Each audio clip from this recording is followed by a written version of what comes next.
बीमारी और भिखारी इनको बुलाना नहीं पड़ता, ना बीमारी को बुलाना पड़ता है ना भिखारी को बुलाना पड़ता है, ये अपने आप आते हैं। बीमारी भी अपने आप आती है और भिखारी भी अपने आप आते हैं। आप थोड़ी देर के लिए गाड़ी चौराहे पे खड़ी कर लो, भिखारी आ जाए। आप थोड़ी देर कहीं जाकर खड़े हो जाओ, भिखारी आपके सामने आ जाएंगे। आपने उसको हाथ देकर नहीं बुलाया, भिखारी को इशारा कर कर नहीं बुलाया, भिखारी को झाला देकर नहीं बुलाया, भिखारी को पत्र देकर नहीं बुलाया। भिखारी और बीमारी ये दोनों बिना बुलाए आते हैं। बीमारी को भी बुलाया नहीं जाता कि मेरा सिर दुखना, मेरा पेट दुखना, मेरे हाथ पैर दुखना, ये बीमारी को बुलाया नहीं जाता।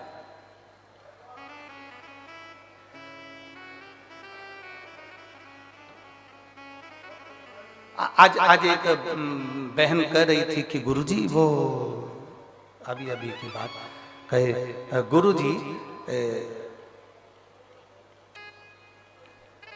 सिर की गोली अलग होती है, पेड़ दुखने की गोली अलग होती है, पेट दुखने की गोली अलग होती है, थायराइड की गोली अलग होती है, बीपी शुगर की गोली अलग होती है, और आप तो कहते हो सारी समस्या का हल एक लोटा जल। सबकी गोली अलग है और आपने एक ही गोली कर दी। तो हमने उससे कहा, देखो पहले पूर्व समय का अंदाजा लगा कर बैठिए। पुराने समय में घुटने के डॉक्टर अलग नहीं होते थे, फेफड़े के डॉक्टर अलग नहीं होते थे, आंख के डॉक्टर अलग नहीं होते थे, सिर के डॉक्टर अलग नहीं होते थे। गांव में, शहर में एक डॉक्टर होता था, वो एक हॉस्पिटल में एक डॉक्टर रहता था और वो एक डॉक्टर सारी रोग का इलाज कर देता था। उसी तरह से मेरे शंकर महामृत्युंजय कहलाते हैं, वो सारा रोग का एक बार अकाल मृत्यु वो मरे जो काम करे चंडाल का, काल उसका क्या बिगाड़े जो भक्त हो महा काल का। जो शंकर की आराधना करने वाला, शिव की स्तुति करने वाला, शंकर का अनुमोदन करने वाला, शिव स्मरण में डूबने वाला, उसका इलाज मेरा भोलेनाथ जानकर कर देता है।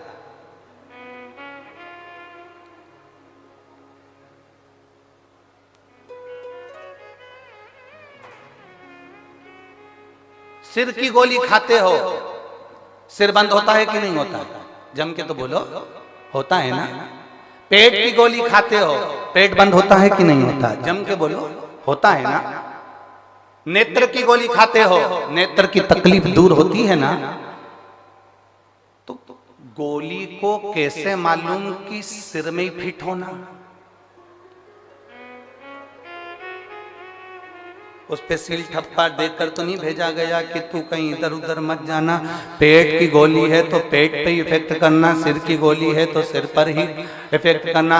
आप गोली को कैसे मालूम होता है कि पैर दुखने की है तो पैर पर असर करेगी, हाथ दुखने की है तो हाथ पर असर करेगी, किडनी की है तो किडनी पर असर करेगी, लीवर की है तो लीवर पर असर करेगी, थायराइड की है तो थायराइड पर असर करेगी, और सिर दर्द की है तो सिर दर्द पर असर करेगी।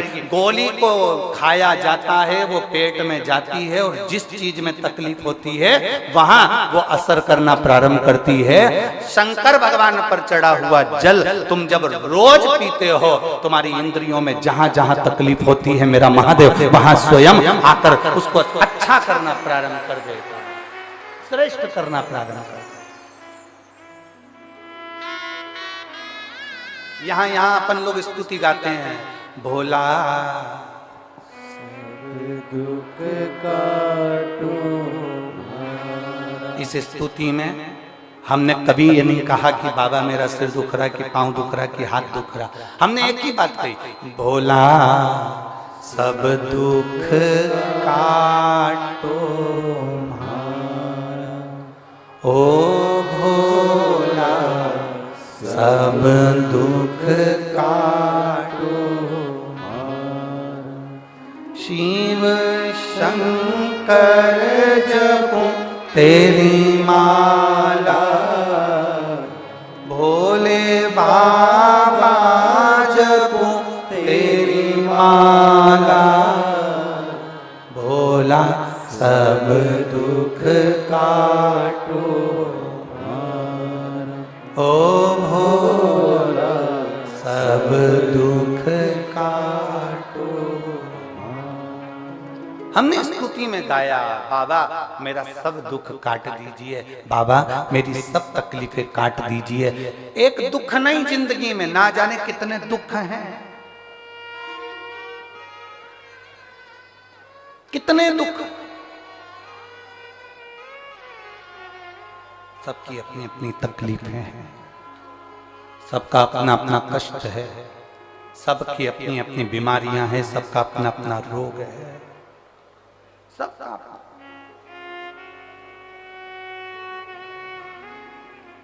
चंद्रदेव को रोग हुआ काया का, काया टपक टपक कर गिरने लगी, चंद्र की आंखों में आंसू भर गया। मेरा काया का रोग कौन मिटाएगा?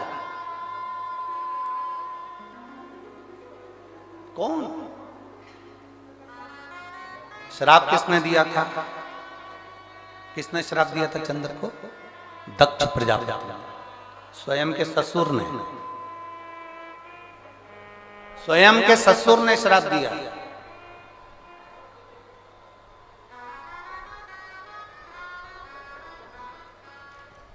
काया का रोग होता।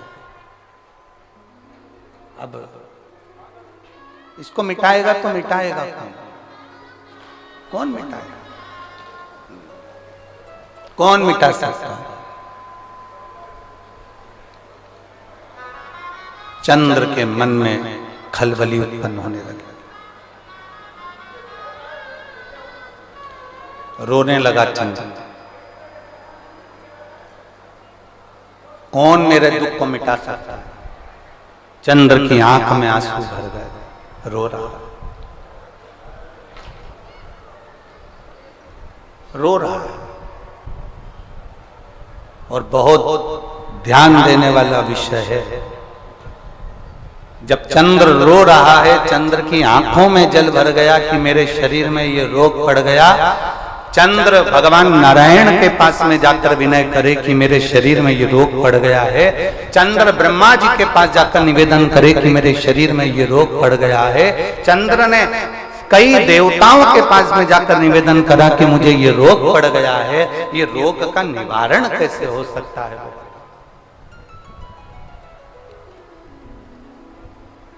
इस रोग का निवारण कैसे? इस रोग से मुक्ति कैसे?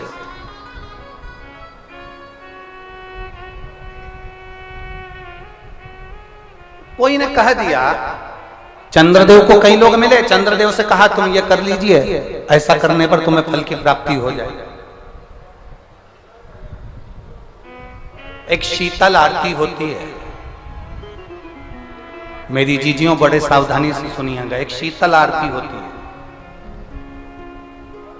कभी अगर तुम्हारे जीवन में अगर कभी तुमको ऐसा लगे कि रोग बड़ा भारी हो चुका है और बहुत भारी रोग मुझे घेरता जा रहा है, या डॉक्टर को दिखाने जा रहे हो और तुम्हें ऐसा लग रहा है कि डॉक्टर कोई बड़ी बीमारी बताएगा, तो उस समय पर शीतल आरती का प्रयोग करें।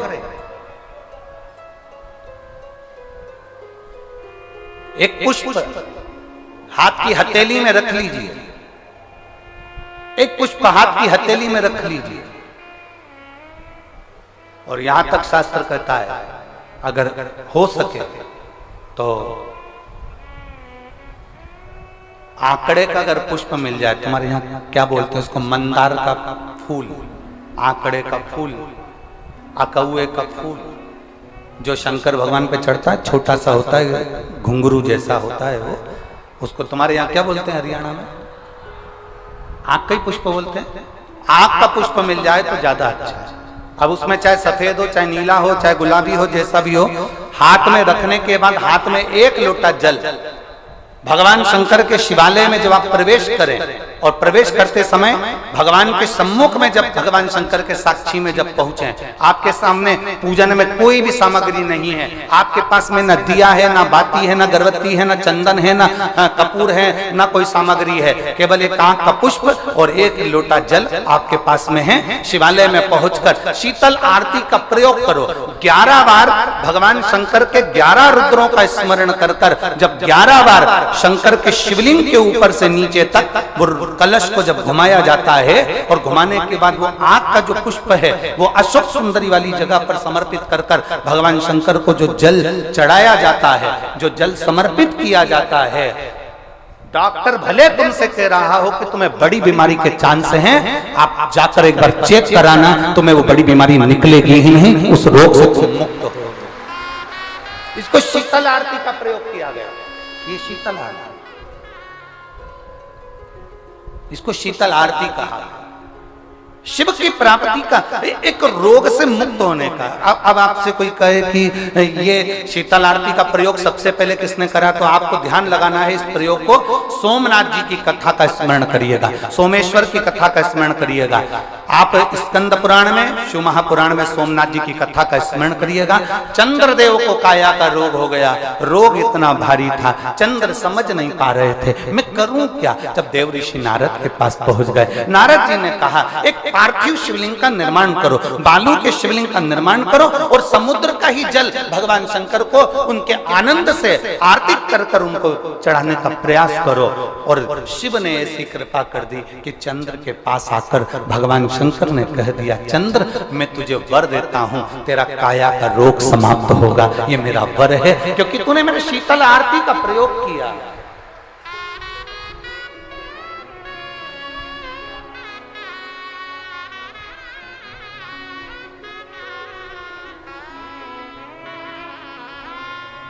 मेरी जीजियों, दो चीजें बड़ा स्मरण में रखिएगा। एक, बैसाख महीने में मट्टी के पात्र का जल, अभी अभी क्या चल रहा है, फागुन, अभी क्या चल रहा है, फागुन। जब बैसाख का महीना आए ना,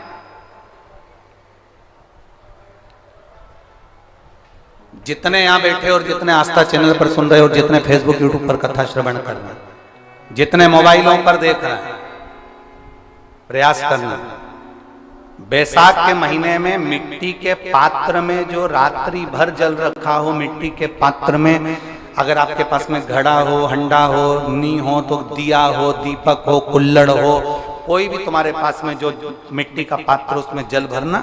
वो जल बैसाख के महीने की किसी भी सोमवार के दिन, किसी भी सोमवार के दिन, बैसाख महीने या किसी प्रदोष के दिन या बैसाख महीने के शिवरात्रि के दिन, वो मिट्टी के पात्र का जल अपने घर के प्रत्येक व्यक्ति का स्पर्श कराकर उस मिट्टी के पात्र के जल को तांबे के पात्र में डाल लीजिए और घर के प्रत्येक व्यक्ति का स्पर्श करा लीजिए और शंकर भगवान पर कुंदकेश्वर महादेव के नाम से समर्पित करिए। कुंदकेश्वर महादेव, कभी जीवन में पीछे पलट कर देखने की जरूरत नहीं पड़ेगी, आप उन्नति की सीढ़ी की ओर बढ़ते चले जाओगे।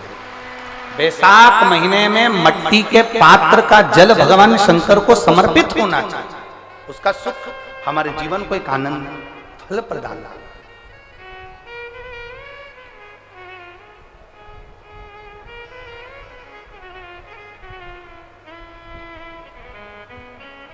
जैसे कहते हैं ना,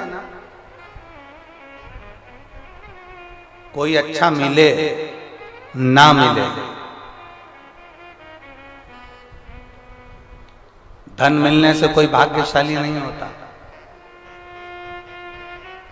सत्ता मिलने से कोई भाग्यशाली नहीं होता, वैभव मिलने से कोई भाग्यशाली नहीं होता।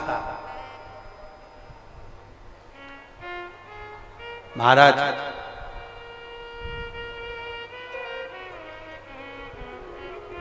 धन मिलने से कोई भाग्यशाली नहीं होता, वैभव मिलने से कोई भाग्यशाली नहीं होता, सत्ता मिलने से कोई भाग्यशाली नहीं होता, बड़ा मकान मिल जाने से कोई भाग्यशाली नहीं होता। शिव महापुराण की कथा कहती है, अगर दो सही मिल जाएं तो तुम्हारा जीवन सफल हो जाए, एक गुरु सही मिल जाए और दूसरी घरवाली सही मिल जाए तो तुम्हारी जिंदगी स्वर्ग।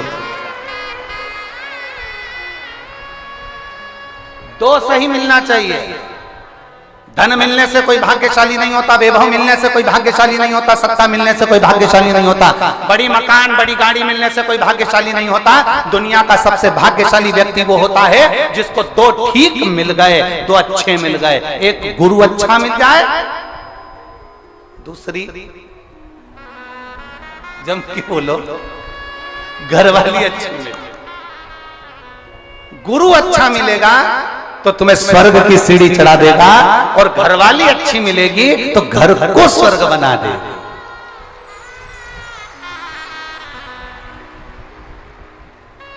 और इसमें से भी गुरु भले पीछे रह जाए, पर जगदम्बा घरवाली भगवान से प्रार्थना करना ऐसी मिले जो मेरे अनुकूल हो, प्रतिकूल नहीं, अनुकूल। एक पति की पत्नी अनुकूल नहीं थी, प्रतिकूल थी। पति उससे कहता था आलू की सब्जी बना ले, वो बैंगन की बनाती थी। पति उससे कहता है तू पीली साड़ी पहनना, वो नीली पहनती थी। पति उससे कहता कि देख चाय बनाना, तो वो कॉफी बनाती थी। इतनी प्रतिकूल, अनुकूल थी नहीं, बिल्कुल उल्टा चलती थी, बिल्कुल उल्टा। एक दिन पति को बड़ा दुख हुआ और पति ने अपने गुरुजी से कहा, गुरुदेव 16 श्राद्ध का समय आ रहा है, श्राद्ध पक्ष आ रहा है, गुरुदेव मेरे पिताजी का श्राद्ध आ रहा है। मैं अपनी पत्नी को बोलता हूँ पर वो श्राद्ध नहीं करने देती है क्योंकि उल्टा चलती है, मैं क्या करूँ? गुरुजी ने कहा एक काम कर, अभी तक वो उल्टा चलती थी, अब की बार तू उल्टा चल। उसने कहा गुरुजी उल्टा कैसे चलूं? तो वो तुरंत गुरुजी ने कहा कि एक काम कर, तू ऐसा कर कि आज घर जाकर बोलना अपनी पत्नी से, सुनो पिताजी का श्राद्ध है पर अपन श्राद्ध नहीं करेंगे। अभी तक बोलती थी करेंगे, अब बोलना नहीं करेंगे। उसने कहा ठीक है ऐसा बोल दूंगा। और उसने जाकर तुरंत कहा सुनो पिताजी का श्राद्ध है, अपन नहीं करेंगे। पत्नी तुरंत चिल्ला के बोली क्यों नहीं करेंगे?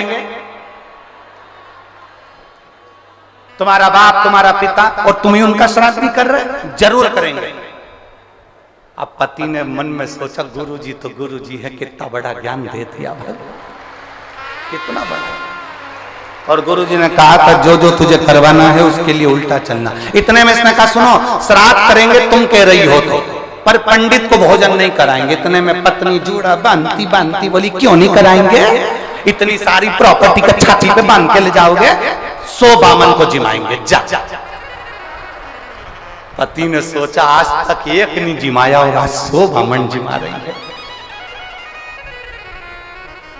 पति ने कहा ब्राह्मण को जिमा देंगे तेरे कहने पर दक्षिणा नहीं देंगे। कैसे नहीं दोगे? सबको सोने की अंगूठी देंगे। पति बड़ा प्रसन्न। अब पंडित जी आ गए, श्राद्ध करने लगे, पिंडदान बनाया, पिंड करवाया। पंडित जी ने कहा ये पिंड ले जाकर अच्छी गंगा जी की नदी में पानी में इसका विसर्जन करो। पत्नी ने पति से पूछा कहाँ जा रहे हो?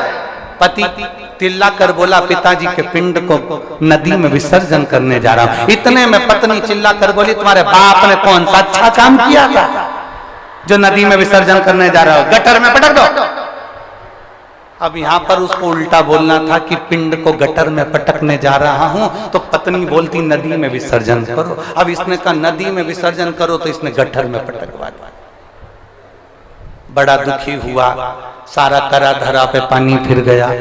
गुरुजी के पास गया, गुरुदेव गुरुदेव कुछ तो करो कि मेरी पत्नी से मेरा पीछा छूट जाए। गुरुजी ने कहा ऐसे पीछा नहीं छूटने वाला, एक काम कर तू गंगा नहाने हरिद्वार चले जा।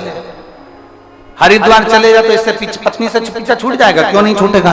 पत्नी से भी कह देना कि हरिद्वार जाने का मना करना उसको, तू मना करेगा तो वो जाएगी। बस उल्टा उल्टा करते जाना, मैं तुझे समझा के भेज रहा हूँ वैसा करना। उसने गुरुजी ने जैसा समझाया वैसे ही करा। घर पहुंचा, पत्नी से बोला सुनो पूरे गांव के लोग, पूरे रेवाड़ी के लोग हरिद्वार जा रहे हैं, अपन नहीं जाएंगे क्योंकि अपने पास टाइम नहीं है। पत्नी बोली कैसे नहीं जाएंगे? 40 साल शादी के हो गए, आज तक कहीं घुमाने नहीं ले गए, चलो मेरे साथ हरिद्वार। पत्नी हरिद्वार ले गई पति को। अब गुरुजी ने कहा था गंगा जी में नहाने जाना, और पत्नी जब नहाने लगे तो पत्नी से कह देना ज्यादा आगे मत जा।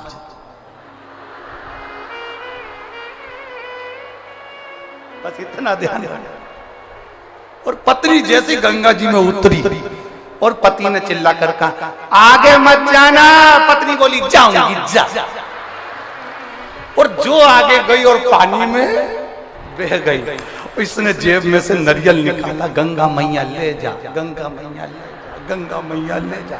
इतने में गुरुजी भी समझदार थे। गुरुजी को मालूम है कि पत्नी बहुत तेज है, गंगा जी में चेन पड़ी रहती है, चेन को पकड़ लेगी, और पत्नी ने चेन पकड़ ली। अब इसने नारियल वापस जेब में रख लिया, ये तो बच गई। पर गुरुजी की वचन याद आ गए, जब चेन पकड़ ले तो चिल्लाकर कहना जम के पकड़। अब इसने चेन पकड़ी, पति ने कहा अच्छे से पकड़ना, जम के पकड़ना। पत्नी बोली नहीं पकड़ना जा।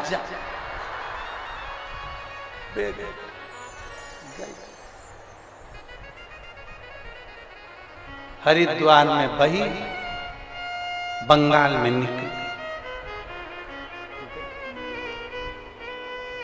कहीं कहीं की ऐसा हो उल्टी चलती है। तो यहाँ शास्त्र कह रहा है कि बहुत सारा धन होने से कोई भाग्यशाली नहीं होता, बहुत सारी सत्ता होने से कोई भाग्यशाली नहीं होता, बहुत सारा वैभव होने से कोई भाग्यशाली नहीं होता। शिव महापुराण की कथा कहती है गुरु और एक घर वाली अगर अच्छी मिल जाए तो समझ लो गुरु तुम्हें स्वर्ग की सीढ़ी चढ़ा देता है और घर वाली घर को स्वर्ग बना देती है। ऐसा प्रभु की प्रीत बड़ी।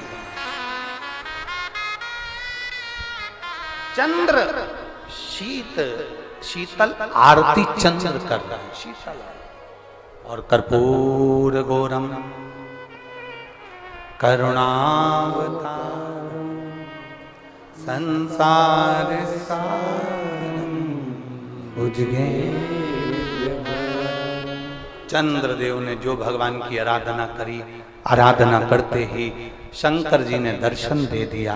दक्ष प्रजापति को क्रोध आ गया।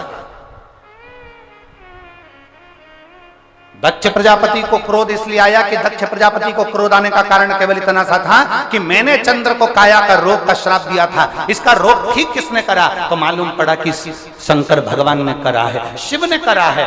बस दक्ष प्रजापति का हृदय जल गया। मेरा दामाद होकर मेरे अनुकूल नहीं चल रहा, मेरे विपरीत चल रहा। चंद्र को ठीक कर दिया, जिस चंद्र को मैंने काया का रोग दिया था उसको ठीक कर दिया। क्रोध में आ गए दक्ष प्रजापति और आखिरी में हुआ क्या? यज्ञ की तैयारी हुई। उस यज्ञ की मीटिंग में भी शंकर का अपमान किया।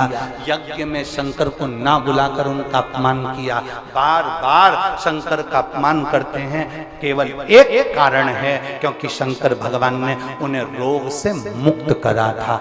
मेरे शिव जी को इसका कोई फर्क नहीं पड़ता।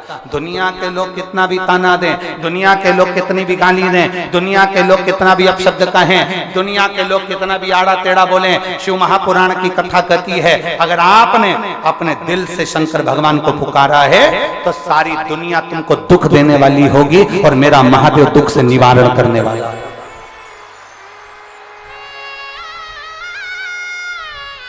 मेरा महादेव दुख से निवारण करने वाला।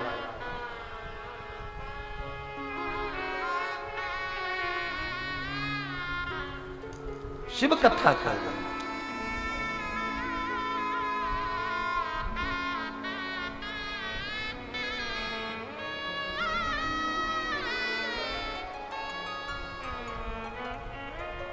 और सुन भोले त्रिपुरारी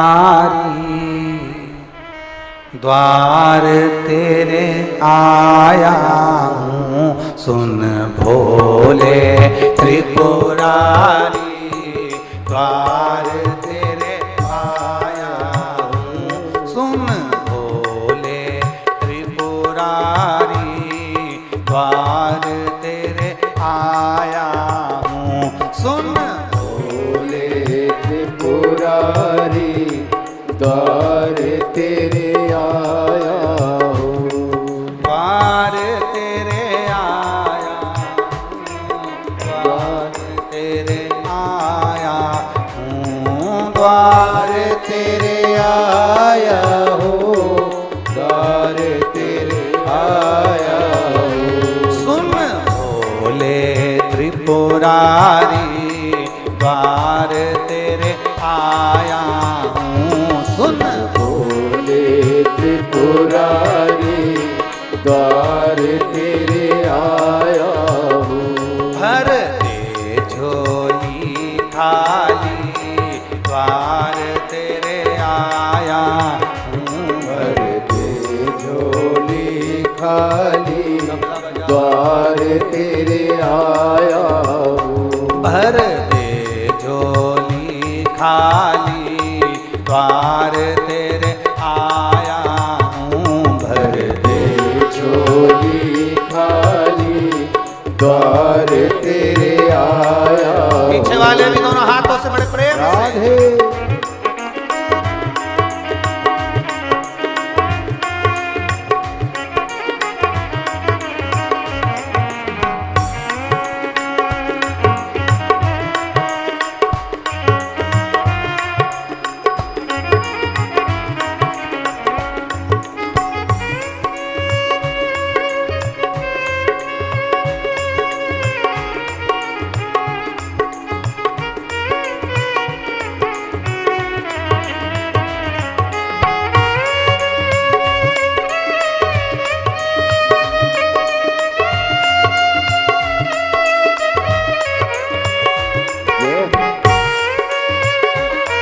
राधे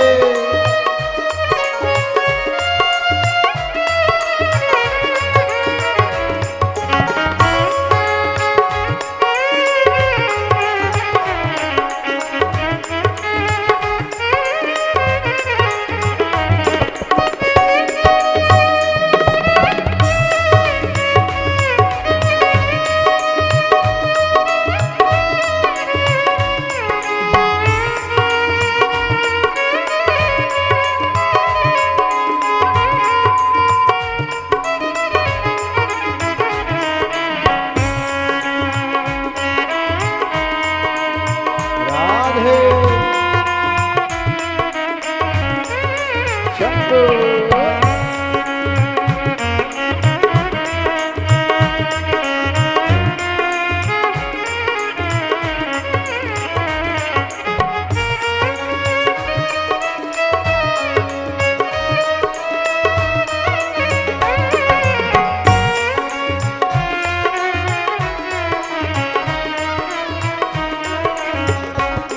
ओ तेरी काशी में गंगा बहती है, तेरी काशी में गंगा बहती है। ओ तेरी काशी में गंगा बहती है, तेरी काशी में गंगा बहती है। लाज राखो ओ लाज राखो, लाज राखो त्रिपुरारी द्वार तेरे आया हूँ।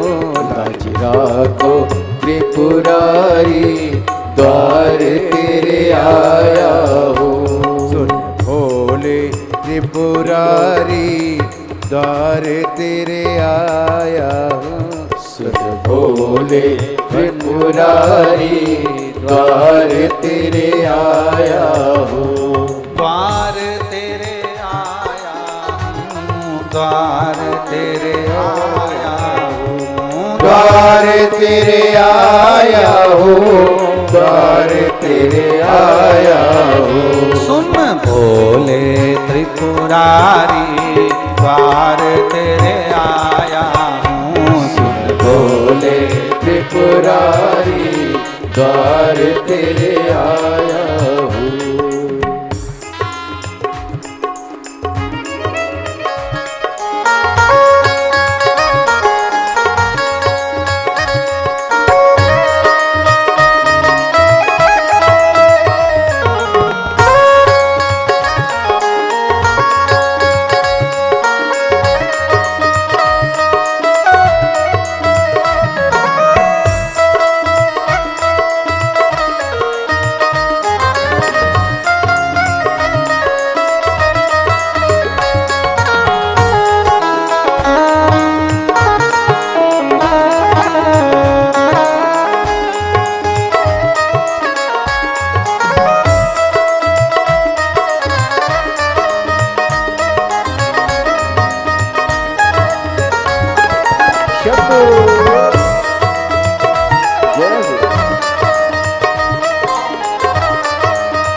उज्जैन नगर की राजा होकर, उज्जैन नगर के राजा होकर, उज्जैन नगर के राजा होकर, उज्जैन नगर के राजा हो।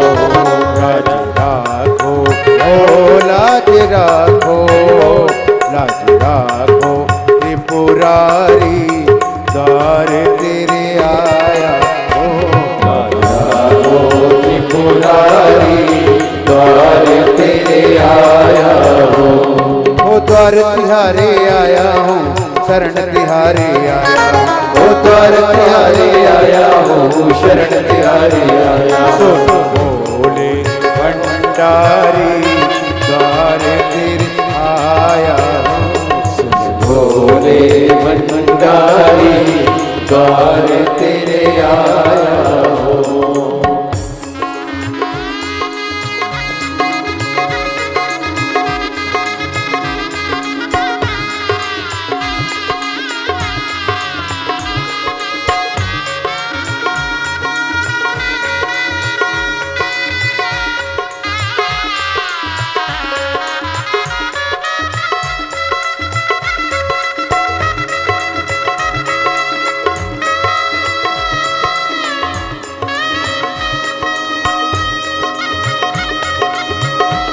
बड़े भाव से दोनों हाथों से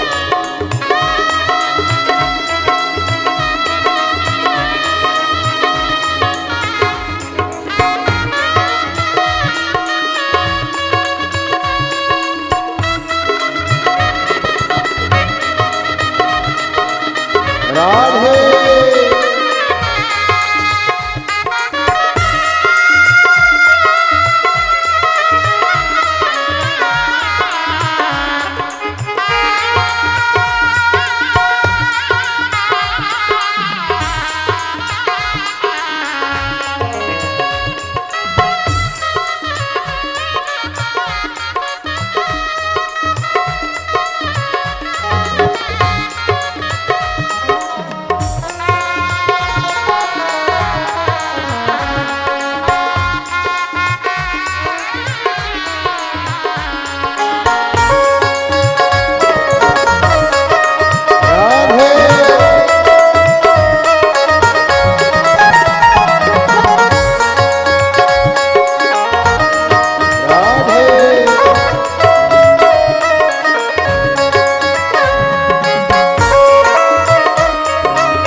दक्ष राजा ने यज्ञ रचाया, ओ दक्ष राजा ने यज्ञ रचाया, ओ दक्ष राजा ने यज्ञ रचाया, ओ दक्ष राजा ने यज्ञ रचाया।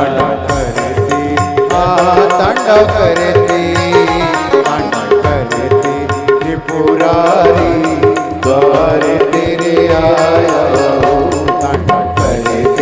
त्रिपुरारी, द्वार तेरे आया हो। सुन भोले त्रिपुरारी, द्वार तेरे आया हूँ। सुन भोले त्रिपुरारी, द्वार तेरे आया हो। ओ द्वार तेरे आया प्रभु, द्वार तेरे आया ओ द्वार तेरे आया हो, द्वार तेरे आया हो।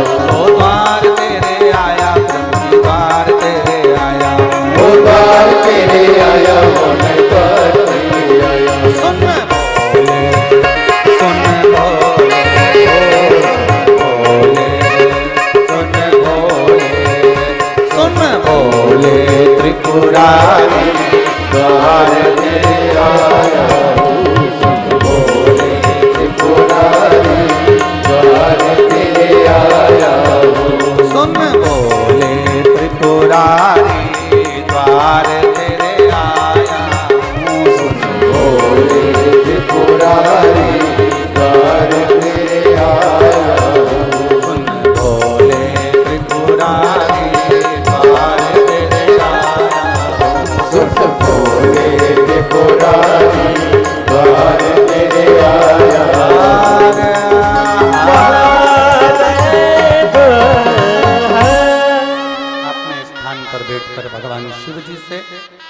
मन की बात बड़े भाव के साथ दिल से हृदय से भाव से कहिए।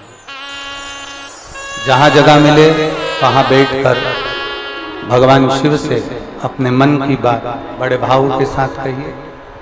जितने कार्यकर्ता खड़े हैं वो भी प्रेम से बैठकर भाव से बाबा से अपने मन की बात अपने हृदय के साथ दिल से बाबा से प्रार्थना करिए।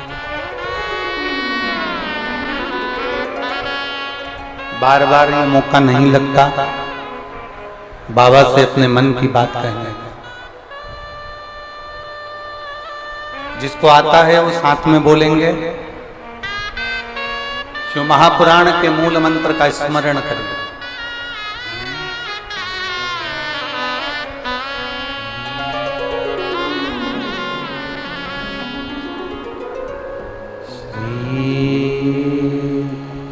शिवाय नमस्तुभ्यं श्री शिवाय नमस्तुभ्यं श्री शिवाय नमस्तुभ्यं श्री शिवाय नमस्तुभ्यं श्री शिवाय नमस्तुभ्यं। भोला सब दुख काटो हमारा, ओ भोला सब दुख काटो हमारा। शिव शंकर जपो तेरी माला, भोले बाबा जपो तेरी माला। भोला सब दुख काटो हमारा, ओ भोला सब दुख काटो हमारा। वेश है मंगल मंगलकारी, वेश है मंगल मंगलकारी। शमशान वासी हमारा, शमशान वासी हमारा। ओ भोला सब दुख काटो हमारा, ओ भोला सब दुख काटो हमारा। शिव कथा कर रही है, भगवान शंकर का संवाद कर रहा है। शिव महापुराण की कथा वर्णन करती है चंद्र के रोग को शिव समाप्त कर देते हैं।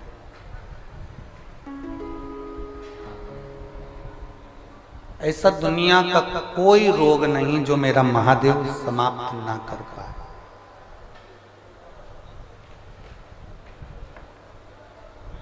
एक चीज आपके अंदर होना चाहिए, विश्वास।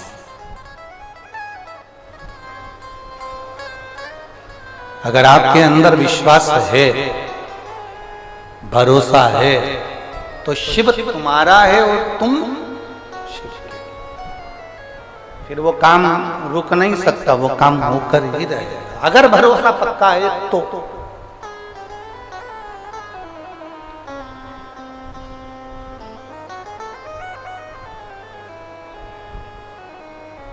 सुनील जी ने ये कथा कोई आज की बुकिंग नहीं है। सुनील जी आपकी कथा कई साल पहले बुक हो चुकी थी, कई साल पहले।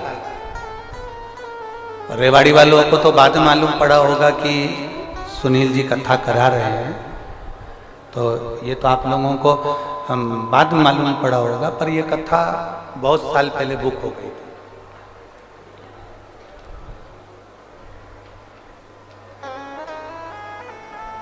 और हम तो कहते हैं कि ये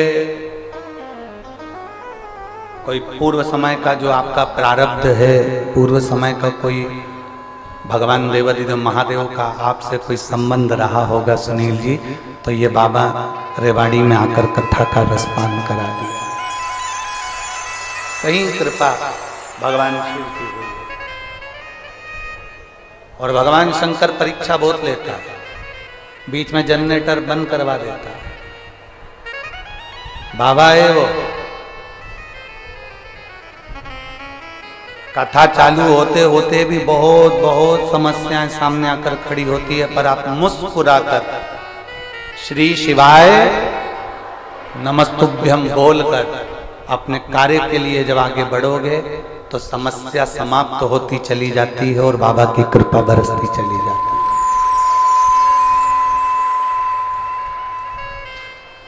भरोसा रखकर, दृढ़ता, अनुष्ठान किया। दक्ष प्रजापति ने एक मीटिंग रखी,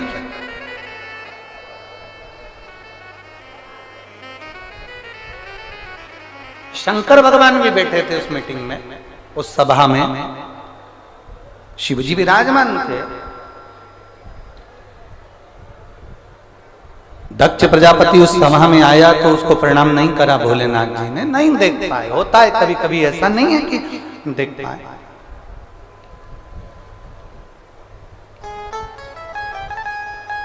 जितने लोग कथा श्रवण करने आए हैं, आपसे निवेदन है, सुनील जी आपको देख रहे हैं कि नहीं देख रहे, इससे मतलब मत रखना।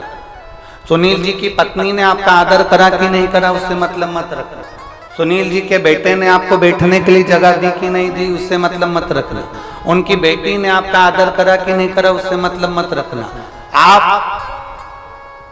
कथा सुनने के लिए आए, आप यहाँ ये नहीं कि हमको बहुत वीआईपी व्यवस्था मिलना थी, हमको ऐसी व्यवस्था मिलना थी, हमें ऐसा रखना, ना ना ना। आप किसके भरोसे आए? जम जम के बोलो जरा, बाबा। जहां जगह मिल जाए वहां बैठकर भगवान की कथा का रसपान ग्रहण करो, अपने जीवन को आनंदित करो। इस भाव में मत रहो कि कौन हमारा सम्मान कर रहा है, कौन अपमान कर रहा है, कौन क्या बोल रहा है, कौन क्या नहीं बोल रहा है। देखिए, मेरा देवादिदेव महादेव, संसार में आप किसी का अनुमोदन करें ना करें, किसी का स्मरण करें ना करें, हमें पता नहीं, पर शंकर का स्मरण जरूरी है, बहुत जरूरी। अपनी जिंदगी में चार का होना जरूरी है, एक माता, दूसरा पिता, तीसरा गुरु और चौथा देव अधिदेव महादेव। इनका होना जरूरी है, ये ब्रेक का काम करते हैं। आजकल नई नई गाड़ियां आ रही हैं, कितनी भी वीआईपी गाड़ी लिया, 1 करोड़ 5 करोड़ 10 करोड़ की गाड़ी लिया, गाड़ी में नई नई गाड़ियों में से क्लच हटा दिया गया है। सुनील जी सही है, नई गाड़ियों में से क्लच हटा दिया। और वीआईपी गाड़ी लिया हो, उसमें से गियर, बोलो बोलो जम के बोलो, हटा। दुनिया की कितनी भी वीआईपी गाड़ी लियाओ, भले उसमें क्लच हटा देंगे दुनिया के लोग, बनाने वाले उसमें से गियर हटा देंगे, पर ऐसी कोई गाड़ी आज तक नहीं बनी जिसमें से ब्रेक हटा दिया गया, जिसमें से ब्रेक हटा। कितनी भी वीआईपी गाड़ी बन जाए, 10 करोड़ की, 5 करोड़ की, 3 करोड़ की, 4 करोड़ की, उसमें से क्लच हट जाएगा, गियर हट जाएगा, पर ब्रेक नहीं हटेगा। ये ब्रेक गाड़ी में होना जरूरी है, उसी तरह अपनी जिंदगी में महादेव का होना जरूरी है। ये ब्रेक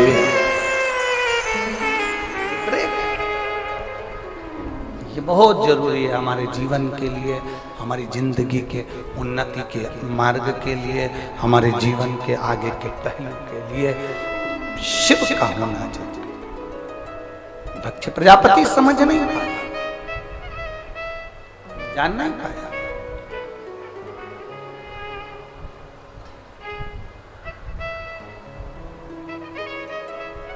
पूरे रेवाड़ी में हाहाकार मचा हुआ था कल। किस बात का? पूरी रोड है, जाम हो गई। अरे बोलो तो सही है कि गलत है? पूरे अखबारों में, सोशल मीडिया में सब दूर यही चल रहा था, रेवाड़ी की सारी रोडें जाम हो गई, मार्ग पूरा जाम हो गया, पूरा मार्ग जाम हो गया। लोग कह रहे थे हम जाम में फंस गए। हम उनसे निवेदन करेंगे, ये शंकर की कथा का जाम है, जो इसमें एक बार फंस जाता है बाकी की दुनिया के जाम में नहीं फंस पाता है, क्लियर निकलता चले जाता है।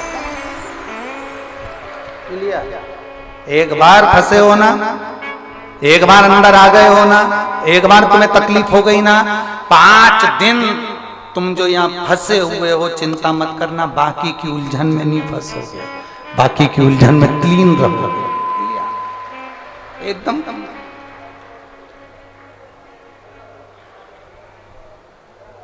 धारण करो शिव, धारण करो अपने भीतर भगवान शंकर के भक्त।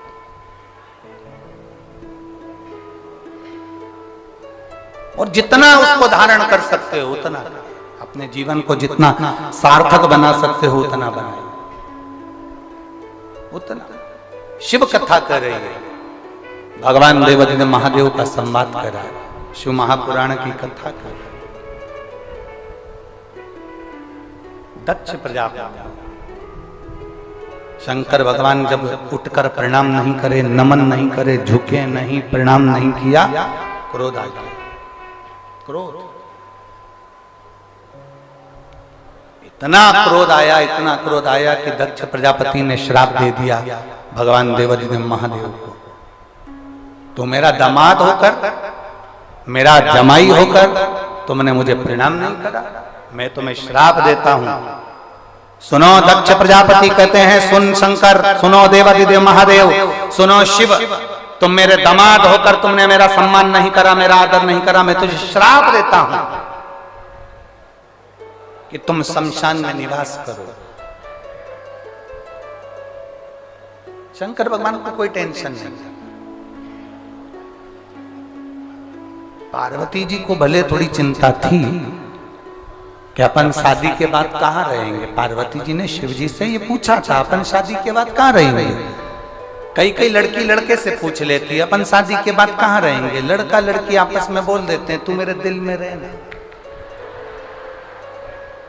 तू मेरे दिल में रहना। हमने अभी कथा में कहा था, प्रेम इसको नहीं कहते कि तुमने हाथ पे नाम लिखा लिया, छाती पे नाम लिखा लिया, भुजा पर नाम लिखा लिया। इतनी लंबी चाहत है तो प्रॉपर्टी पे नाम लिखा के बता दो। इसको प्रेम नहीं करते, ये दिखावा है, केवल दिखावा। और मेरी जीजियों आपसे निवेदन है, शंकर के मंदिर में, शिवालय में, शंकर की चौखट पर, भगवान शंकर के मंदिर में दिखावे का काम नहीं होना चाहिए। बस दिल से जाना, दिल से पुकारना, दिल से कहना, दिल से सुनाना और दिल से सुनना, मेरा महादेव तुम्हारे ऊपर कृपा बरसाना। दिखावा नहीं, मेरे शंकर भगवान को दिखावे से कोई मतलब नहीं, कोई मतलब।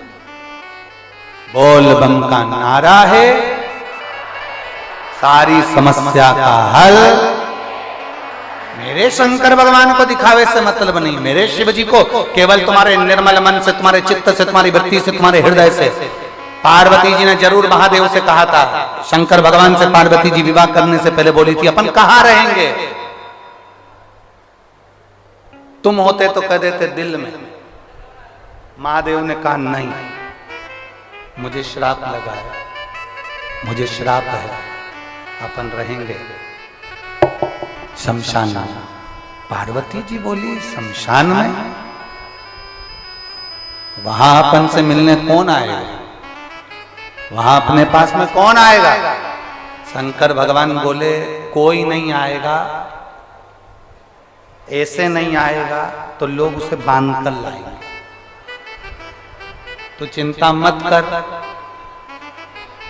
कोई ऐसे नहीं आएगा, उसको बांध कर लाया जाएगा। और आखिरी में अपने पास छोड़कर जाएगा, फिर वो वापिस नहीं जाएगा, अपना हो जाएगा। अपना कौन है?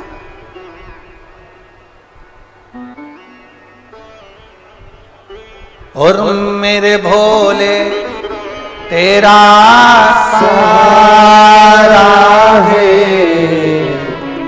मेरे भोले तेरा सहारा है, मेरी नैया का तू किनारा है, मेरी नैया का तू किनारा है, मेरे भोले तेरा सहारा है, मेरी नैया का तू किनारा है, मेरी नैया का तू किनारा है।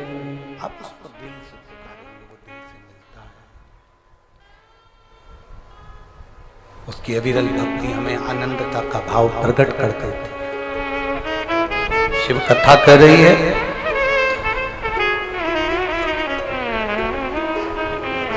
सती अपने प्राणों को, वही सती मैया, वही सती माता जान नहीं पाई थी, महादेव पहचान नहीं पाई थी।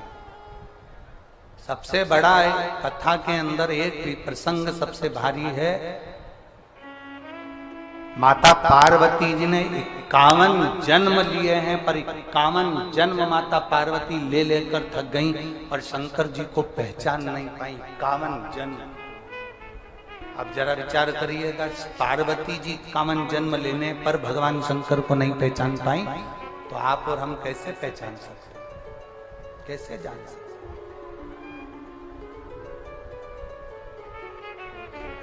एक पत्र है,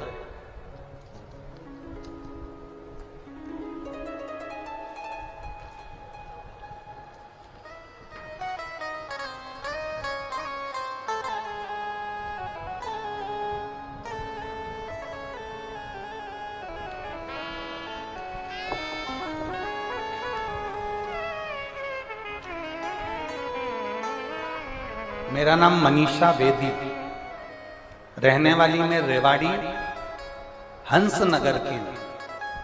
कहीं बैठी हैं? आप ही हैं? श्री शिवाय नमस्ते। वापिस साथ मिलाओ एक बार। श्री शिवाय नमस्ते। मेरा नाम मनीषा बेदी है, मैं रहने वाली रेवाड़ी हंस नगर की हूं। एक लोटा जल और सीहोर के रुद्राक्ष का वर्णन करना चाहता हूं। मेरी ननद प्रिया बेदी आई है क्या? प्रिया यही है। श्री शिवाय नमस्तुभ्यम। लिया इसको, लिया। और पूरा दिमाग काम करना बंद कर दिया। तब से उसका मानसिक संतुलन भी नहीं था और शारीरिक संतुलन भी नहीं था। शरीर से भी इतना काम नहीं बनता और माइंड उसका बिल्कुल काम नहीं करता। मुख से ज्यादा बोल नहीं पाती, समझ नहीं पाती, ध्यान नहीं दे पाती, सुन नहीं पाती। गुरुदेव, मैंने अलवर में आपके द्वारा की गई शिव महापुराण की कथा सुनी। फिर हम लोग सीहोर गए, वहां से रुद्राक्ष लेकर आए।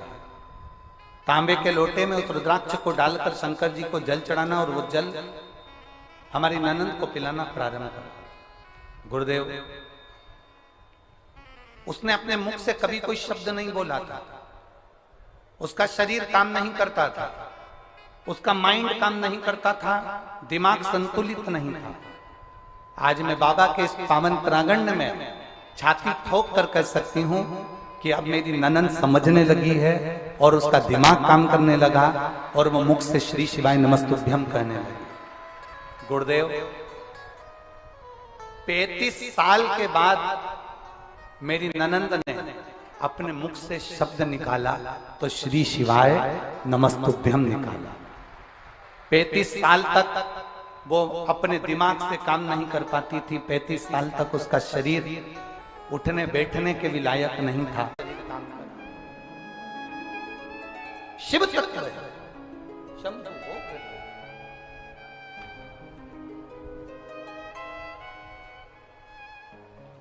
दिल से मांगाया। इन्होंने लिखा अलवर की कथा में, जिस भूमि पर बैठकर कथा सुनती थी, आरती होने के बाद उस भूमि की रज को मैं उनके शरीर पर लगा। ये शिव तत्व है, ये भक्ति है।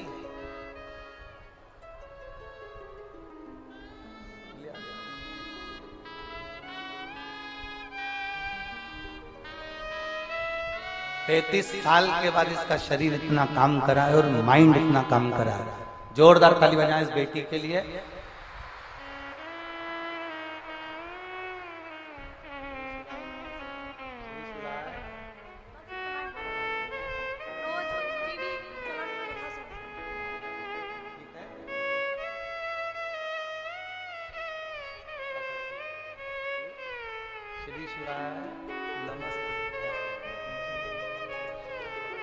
जोरदार ताली बजाएं बच्चे के लिए। बहुत बहुत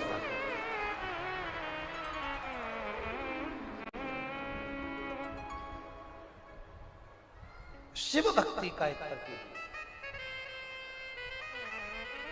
एक लड़के ने एक प्रश्न किया था, गुरुजी क्या शंकर भगवान की कथा सुनने से क्या हमारे को फल की प्राप्ति होगी?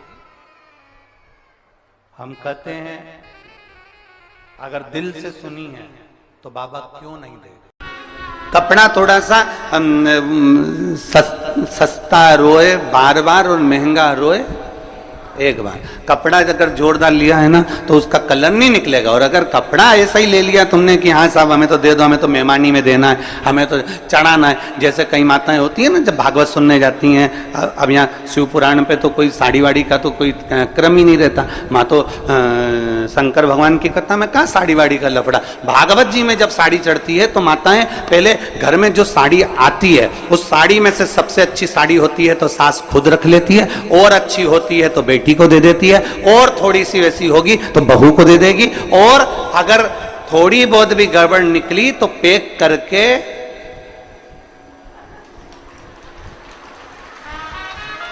और भागवत जी में चढ़ा दे।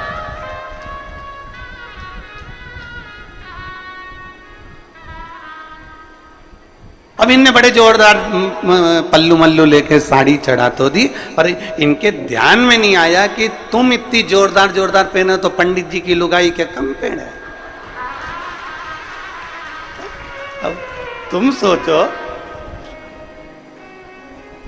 कि भाई अब अच्छी थी रख ली, गड़बड़ थी बेटी को दे दी, और गड़बड़ थी बहू को दे दी, और गड़बड़ थी तो पैक करके अरे बच गई रे भागवत गीता। और बचने के बाद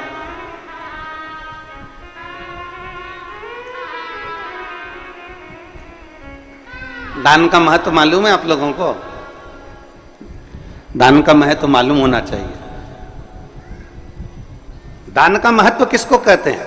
जैसा तुम खाओ वैसा खिलाना जानो, जैसा तुम पहनो वैसा पहनाना जानो, जैसा स्वयं के लिए हो वैसा दूसरे को दिया जाए।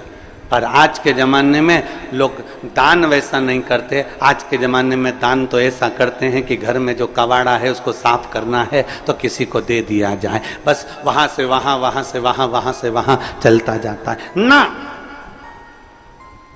इसलिए मेरे शंकर भगवान को वस्त्र तुम्हारा, आभूषण तुम्हारा, तुम्हारी ज्वेलरी, तुम्हारा धन, तुम्हारी दौलत, तुम्हारी संपदा, तुम्हारी सत्ता, तुम्हारा वैभव मेरे शंकर भगवान को नहीं चाहिए। शंकर भगवान को तो रोज एक लोटा जल चाहिए, क्योंकि जल कभी पुराना नहीं होता। जल जब यूज करोगे तब वो ताजा की ताजा है। जल का प्रयोग जब करोगे वो जल जल ही रहेगा। अग्नि, जल, हवा, पृथ्वी, आकाश कभी बासा नहीं होता, कभी बासा नहीं कहलाता। जल भी बासा नहीं कहलाता, जल जल ही रहता है।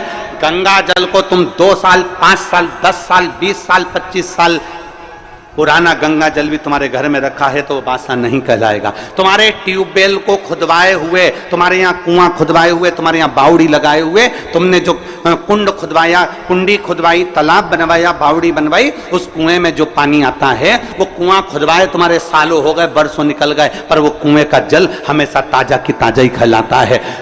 कभी भी पृथ्वीवासी नहीं कहलाती, हवावासी नहीं कहलाती, जलवासी नहीं कहलाता, अग्निवासी नहीं कहलाता, आकाशवासी नहीं कहलाता। ये सब ताजे की ताजे हैं। इसका प्रयोग जब करोगे, तुम्हारे शरीर में ऑक्सीजन की कमी हो रही है, तुमने तुरंत वायु का प्रयोग करा, ताजा की ताजा है। शिव जी को तुमने जल चढ़ाया, जैसा भी तुम्हारे घर में जल था, जिस भाव में तुम्हारे यहाँ रखा हुआ था, जैसा रखा हुआ था, वैसा एक लोटा लेकर शिव जी के पास पहुंच गए। शंकर भगवान ने ये नहीं कहा कि जल बासी है कि ताजा है। दुनिया के लोगों को तुम्हारा लोटा काला दिख रहा है, क्योंकि तांबे का लोटा काला जल्दी हो जाता है। दुनिया के लोग कह देंगे बताओ कैसी है, एक लोटा लेकर आती है, वो भी गंदा की गंदा है, काला की काला है। परमात्मा तुम्हारे लोटे को कभी नहीं देखता, परमात्मा ये शरीर कभी नहीं देखता, परमात्मा उसका अंदर का जल देखता है, परमात्मा शरीर के अंदर का मन देखता है। वो जल देखता है और मन देखता है, उसे लोटे से कोई मतलब नहीं, उसे शरीर से मतलब नहीं कि तुम कितने सुंदर हो, उसको शरीर से मतलब नहीं कि तुम्हारी सुंदरता कितनी है, तुम कौन हो, उसको शरीर से कोई, तुम कितने करोड़पति हो, कितने अरबपति हो, कितने वैभवपति हो, तुम दुनिया के कितने बड़े भी करोड़पति बन जाओ, पर कितने बड़े भी सेठ बन जाओ, शंकर भगवान रहते हैं शमशान में, जहां सबकी शान सम है, उसका नाम सम शान है, वहां सब बराबर हैं। पैसे वाला व्यक्ति मरकर जाता है, वो भी राख का ढेर बन जाता है, और गरीब व्यक्ति मरकर जाता है, वो भी राख का ढेर बन जाता है। पैसे वाला जाता है तो वो भी सफेद चादर में जाता है, गरीब जाता है वो भी सफेद चादर में जाता है। पैसे वाला जाता है वो भी बांस पर बांबू पर जाता है, गरीब भी जाता है तो बांस पर बांबू पर जाता है। अमीर भी जाएगा तो कंधे पर जाएगा, भले उसके यहाँ कितनी भी BMW खड़ी हो, भले उसके घर में कितनी बड़ी बड़ी गाड़ियां खड़ी हो, कितने बड़े बड़े भी उसके पास में ड्राइवर खड़े हो, पर आखिरी सवारी तो कंधा ही होता है। चाहे वो पैसे वाला मरे, चाहे गरीब मरे, गाड़ियां सब दरवाजे पर खड़ी की खड़ी रह जाती है। अंत समय परमात्मा के द्वार पर जाना पड़ता है। शिव का दरवाजा है ही ऐसा, शंकर की चौखट है ही ऐसी, शिव का द्वार है ही ऐसा, जहां सबकी शान सम है, उसका नाम सम शान है। वहां कोई बड़ा नहीं, कोई छोटा नहीं, जो आया उसकी दृष्टि में सब बराबर हैं। बस वो तो तुम्हारे ऊपर का सुंदरता नहीं देखता, आप कितने अच्छे कपड़े पहने हो उससे मेरे शंकर जी को कोई मतलब नहीं है, आपने क्या पहना मेरे बाबा को उससे कोई मतलब नहीं है, आपका लोटा कैसा हो रहा है मेरे बाबा को उससे कोई मतलब नहीं है। बाबा तो ये कहता है कि तेरे लोटे में जो जल है मुझे उससे मतलब है, और तेरी इस काया के अंदर जो तेरा मन है मुझे उससे मतलब है, बाकी का किसी चीज से मुझे मतलब नहीं। क्या करूं मैं उस लोटे का। अब मालूम पड़े कई कई माताएं ऐसी भी होती है कि लोटा तो घिस रही है, साफ भी कर लिया, पर दिल, लोटा साफ कर कर मंदिर में पहुंच भी गई, और पहुंचने के बाद अगर वहां मंदिर में झगड़ा करे, हट हट थोड़ा साइड दे, मैं नहीं चढ़ाऊं जल, बेलपत्ती चढ़ाई, इतनी देर में दूसरी उठा के ले गई, तो आंखें बंद करी थी और गुस्से में लाल हो गई, मेरी बेलपत्ती कौन ले गया, आसपास देखा। अब बता, लोटा तो तूने बहुत घिसा था पर दिल नहीं घिस पाई। अरे सोचना था तेरे को, हो सकता है तो उससे ज्यादा जरूरत किसी दूसरे को तेरी बेलपत्री की थी, इसलिए लेकर चली।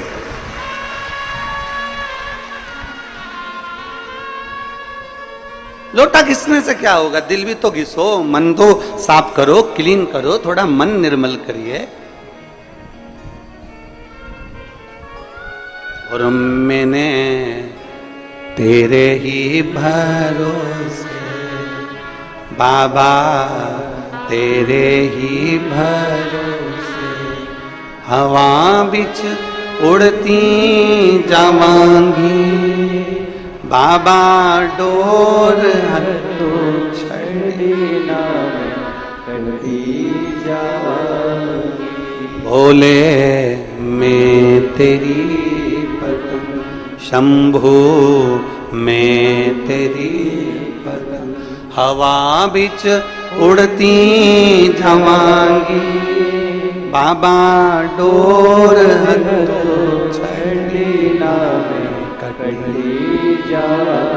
अपना मन तो क्लीन करो, मन साफ करो। जरूर तुम्हारे शरीर से परमात्मा को कोई मतलब नहीं है, कोई मतलब, क्योंकि परमात्मा के पास में शरीर जाता ही नहीं है।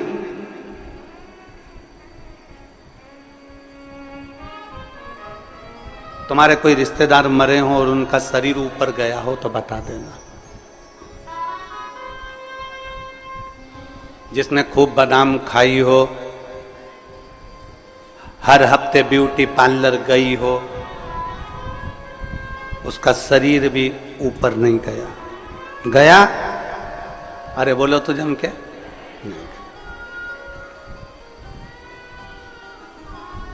नहीं। शरीर से मतलब ही नहीं उसको कि तुम्हारा शरीर तुम कितना सुंदर रख रहे हो, उससे कोई मतलब नहीं है। उसको तो मतलब है निर्मल मन सो मोहि पावा, और मोहि छल छिद्र कपट ना भावा।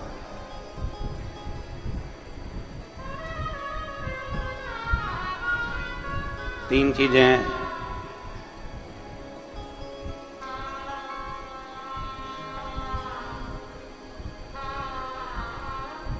तीन चीजें,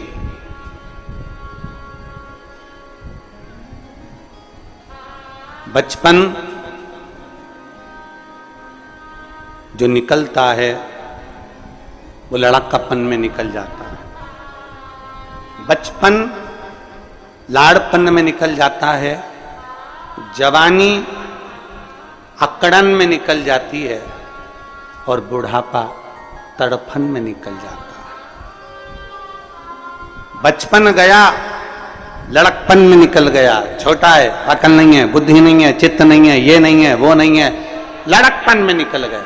जवानी अकड़ में निकल गई, तुम मुझे जानते नहीं हो, तुम मुझे पहचानते नहीं हो। कभी कभी ये शब्द भी बड़ा सुंदर शब्द है, तुम मुझे जानते नहीं हो। एक चौराहे पर जब कोई व्यक्ति किसी की गाड़ी रोक लेता है ना, तो गाड़ी रोकते से ही तुरंत तुम मुझे जानते नहीं हो। तो उसने पूछा तुम कौन हो, फिर तुरंत उसने नाम बताया और उसकी गाड़ी छूट गई। बोला छूटी कि नहीं छूटी? अरे जम के तो बोलो, छूट जाती है ना। नाम बताया उसने और उसकी गाड़ी छूटी।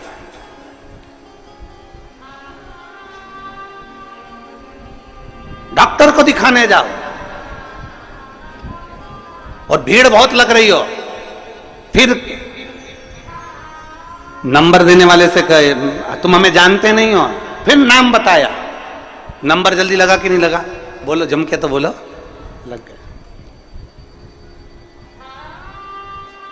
जब गाड़ी पकड़ाती है और नाम बता देने से गाड़ी छूट जाती है, तो फिर अपने को भी ये बात अपने अंदर धारण कर रख लेना चाहिए कि गाड़ी को पकड़ा, नाम बताने से गाड़ी छूट गई।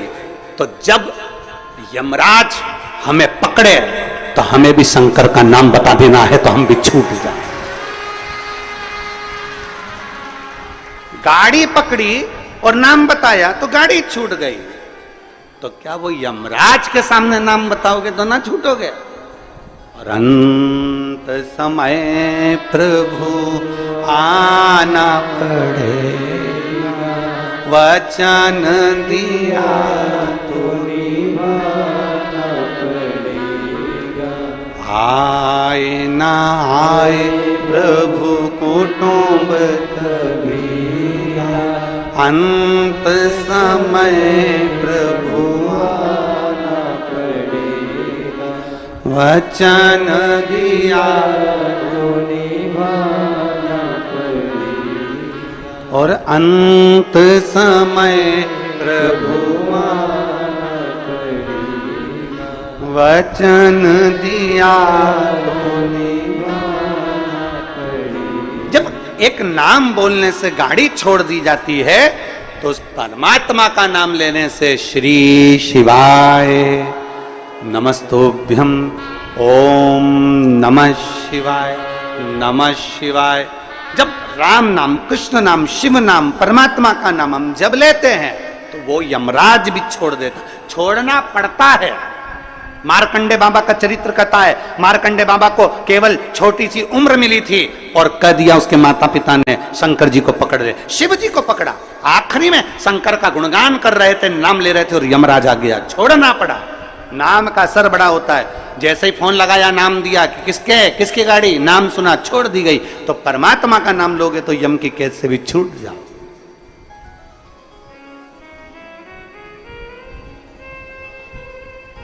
बस नाम की मूलता को पहचान।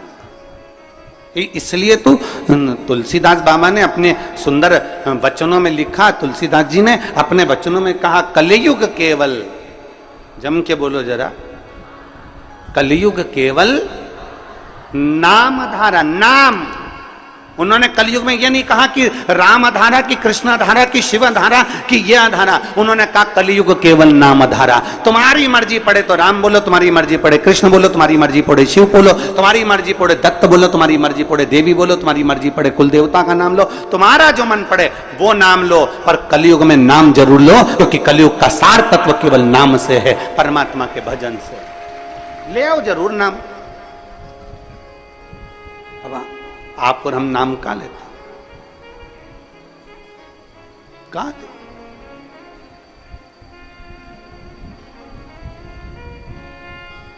एक पत्र है,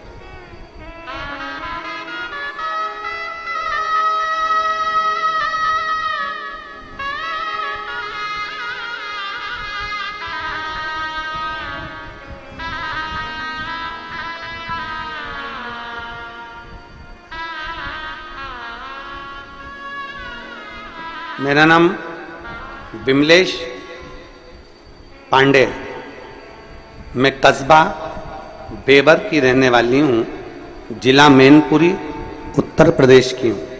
मेरा मोबाइल नंबर ये है, कहीं बैठी हो तो हाथ हिला सकती हैं।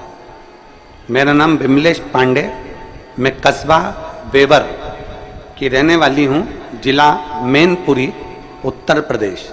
कहीं बैठी हैं, हाथ हिलाओ। हाँ ठीक है, दिख गए दिख गए। आ जाओ, एक बेलपत्र लेकर चले जाओ। मेरे पति की आंखों की रोशनी चली गई 2023 में। डॉक्टरों को दिखाते दिखाते कई महीने निकल गए और दोनों आंखों से दिखना बंद हो गया। पूरी की पूरी आंखें चली गई। डॉक्टरों से इलाज करवाया, ऐसा कोई डॉक्टर नहीं छोड़ा बड़े से बड़े हॉस्पिटल का, शहर का, जहां हमने इलाज ना करवाया। और डॉक्टरों ने कहा कि इसमें हमें लगता है कि नसें कुछ चोक हो गई, जिसके कारण बस देखने में नहीं आ रहा। दोनों आंखें चली गई, रोशनी पूरी चली गई, दिखाई देना बंद हो गया। अब करें तो करें क्या?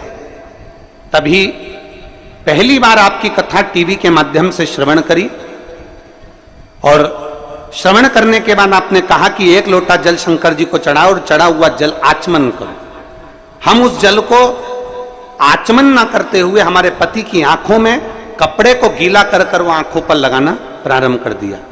मंदिर से एक बेलपत्र लेकर आते, उस बेलपत्र को पति को खिला देते, जल पति की दोनों आंखों में पट्टी जैसा लगाना प्रारंभ करा। जब डॉक्टरों ने कह दिया इसका कोई भरोसा नहीं है कि कब आएगी, और हमने फिर भगवान शंकर पर भरोसा करना प्रारंभ करा। 1-1.5 महीने तो आंखें नहीं आई, 2 महीना निकल गए, आंखें नहीं आई। तब हमने शिव के मंदिर जाना नहीं छोड़ा, पशुपति व्रत करना नहीं छोड़ा, और बाबा का क्या गुणगान करूं गुरुदेव। फिर हमने विचार करा कि आंख की रोशनी तो आ ही नहीं रही। फिर हमने अपने पति को लेकर सीहोर कुबेरेश्वर धाम पर आ गए और अपने पति को लेकर यहाँ कुबेरेश्वर धाम पर आए। यहाँ से हमने रुद्राक्ष मांगा और रुद्राक्ष लेकर हम चले गए। तांबे के कलश में उसको गलाते, शिव जी को जल चढ़ाते, वो रुद्राक्ष का जल अपने पति को पिलाते और आंखों में लगाना प्रारंभ करा। आज मेरे पति की ये 2024 में आंखें वापिस आ गई। मैं बाबा को धन्यवाद देने के लिए आई। ये शिव तत्व है, एक शिव और शिव की उदारता।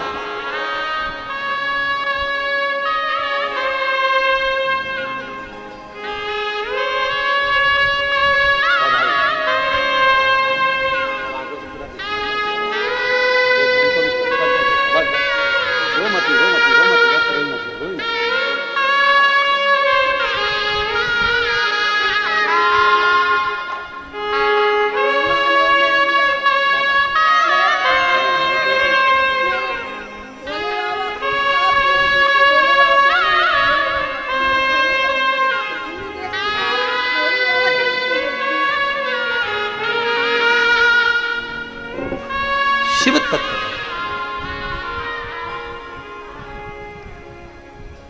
डॉक्टरों ने मना कर दिया था कि आंखें वापस नहीं आएगी।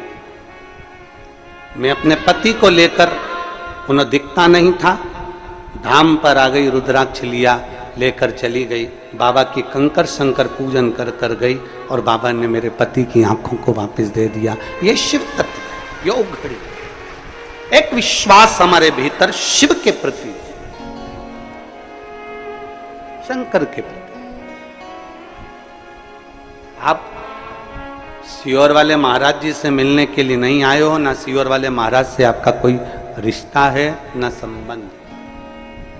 एक संबंध सियोर वाले महाराज से जरूर है कि आप मेरी बहन हो, मैं आपका भाई हूं, और पुरुष जितने हैं वो मेरे जीजा हैं, और मेरी बेटियां, मेरे बेटा, मेरी माता, ये सब मेरे रिश्ते। पर खास रिश्ता तो आपका मेरे कुबेर भंडारी से है, वो रिश्ता कभी जिंदगी में समाप्त होने वाला है।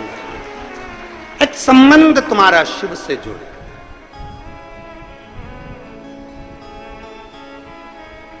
आश्रित हो तो परमात्मा पर हो, किसी दूसरे पर आश्रित नहीं होना।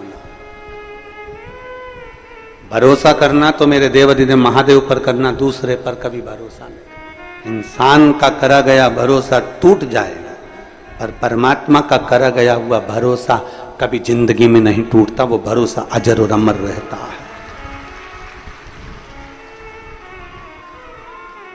आपको लगता होगा कि कोई बहुत पैसे वाला है, बहुत करोड़पति है, बहुत धनपति है, बहुत वैभव है उसके पास में, तो बड़ा सुखी होगा। शिव महापुराण की कथा में माता पार्वती जी ने भगवान शंकर से कहा, भोले बाबा आपका और हमारा विवाह हुआ है। एक लड़की जब किसी लड़के से विवाह करती है, शादी करती है, तो उसके मन में बहुत सारी तमन्नाएं होती है, बहुत सारी आस लगी होती है, बहुत आस रहती है उसकी।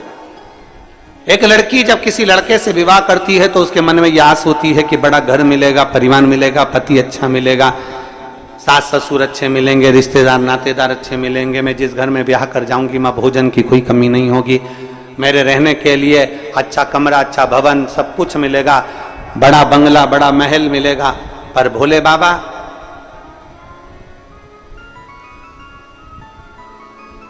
आपकी अर्धांगिनी माता पार्वती जी करें, आपकी अर्धांगिनी विवाह कर कर आई, नंदी पर चढ़कर अपने पिता का सारा ठाट छोड़कर, हिमालय राज का पूरा वैभव छोड़कर, हिमालय राज का पूरा ठाट छोड़कर, हिमालय राज के घर की पूरी पूंजी छोड़कर, हिमालय राज के घर का पूरा वैभव छोड़कर, ये बेटी हिमालय राज की आपके साथ में विवाह कर कर यहां आई।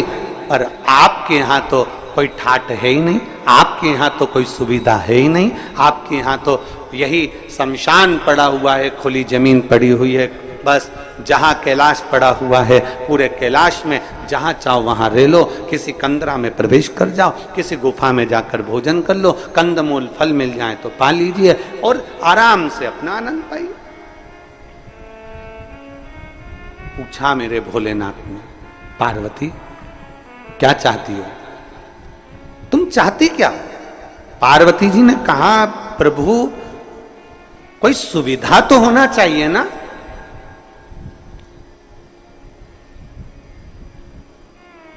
तुम सारे तीर्थ में जाओ, वहां पर बहुत सुविधा देखना, सारे तीर्थों में बहुत सुविधा देखना, एसी का रूम मिल जाए, अच्छा पलंग मिल जाए, अच्छी गादी मिल जाए, अच्छा कमरा मिल जाए, अच्छी व्यवस्था मिल जाए, अच्छा भोजन मिल जाए, अच्छे से अच्छा सामान मिल जाए, हम जब मंदिर में दर्शन करने जाएं तो हमारा वीआईपी दर्शन हो जाए, हम जब पहुँचें तो मंदिरों में हमारा ये आनंदमय कोई आए और हमारा हाथ पकड़कर हमको दर्शन कराए।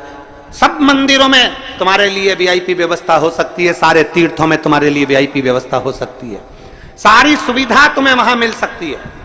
पर कुबेरेश्वर धाम जब भी आना तो ये मत सोच कर आना कि यहाँ सारी सुविधा मिलेगी, क्योंकि जहां सुविधा होती है वहीं दुविधा होती है, यहाँ सुविधा है जैसी वैसे प्राप्त हो जाती है।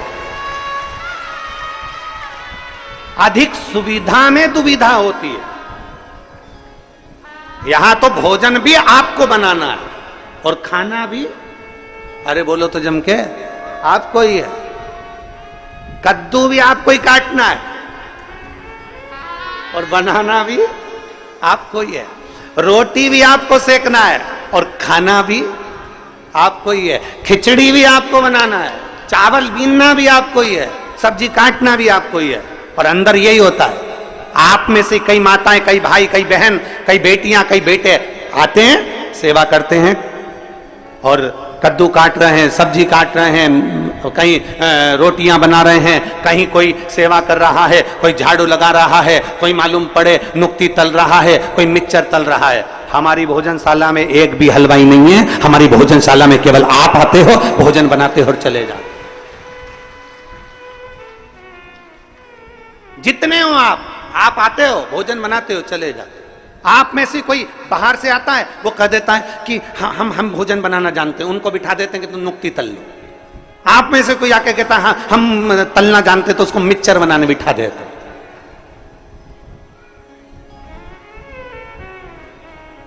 हम तो बाबा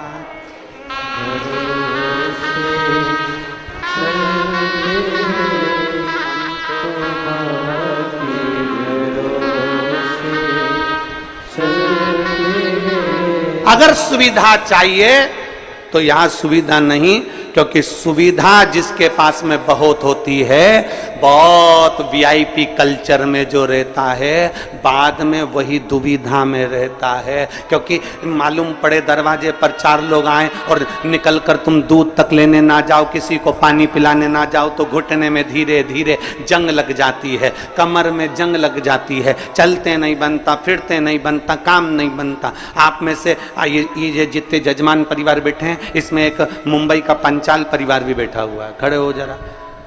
ये दोनों ऐसे जजमान हैं कि जब से कुबेरेश्वर बाबा के धाम से जुड़े हैं, एक भी कथा ऐसी नहीं निकली जिसमें ये यजमान नहीं बने कुबेरेश्वर धाम के। और इन दोनों की आदत ऐसी है कि जैसे ही श्री शिवाय नमस्तुभ्यम बोलने का नंबर आएगा, ये दोनों जमीन पर बैठ जाएंगे और बाबा से विनती एक ही चीज की करते हैं, अगली कथा जब भी हो, बस बाबा अगला जजमान फिर तुझे बनाना है। ये सोफे पर बैठ के, पलंग पे बैठकर श्री शिवाय नमस्तुभ्यम बोलते ही नहीं है, ये दोनों नीचे बैठेंगे जमीन, दोनों जमीन। और दोनों के पांव में प्रॉब्लम है, दोनों के पांव में दिक्कत। पर जितनी देर 5 बार, हम 7 बार जो हम श्री शिवाय नमस्तुभ्यम व्यासपीठ से बोलते हैं, तब ये कहीं पर खड़े भी होते हैं ना, तो जमीन पर बैठ के बोलना चालू कर देते हैं। तो हमने इनसे एक दो बार पूछा भी, तुमको मिलता क्या ऐसा? तो क्या इस भूमि में कुछ चुंबक है, नीचे बैठकर जब बोला जाता है और बाबा से मांगा जाता है तो वो वापस खींच कर बुला लेता है। चुंबक बैठ, ये मुंबई से आते हैं, हर कथा में जजमान बन जाते, हर कथा, प्रत्येक।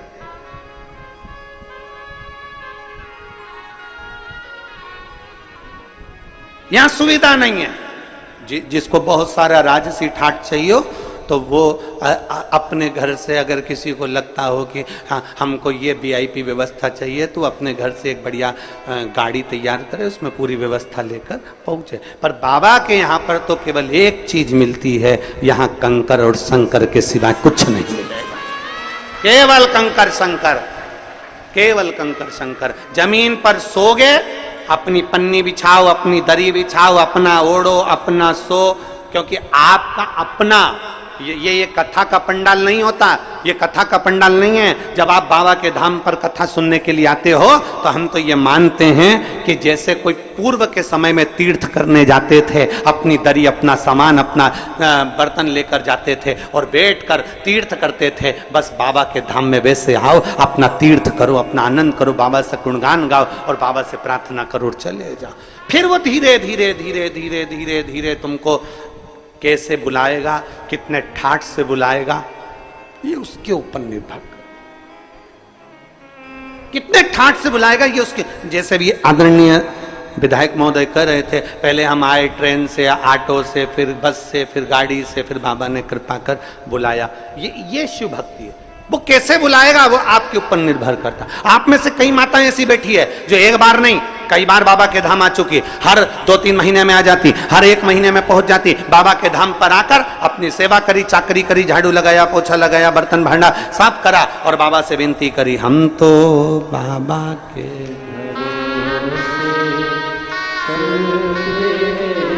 सुविधा में दुविधा। आप जितनी सुविधा में रहोगे उतने दुविधा में रहोगे, जितनी सुविधा में रहोगे। तुम देखो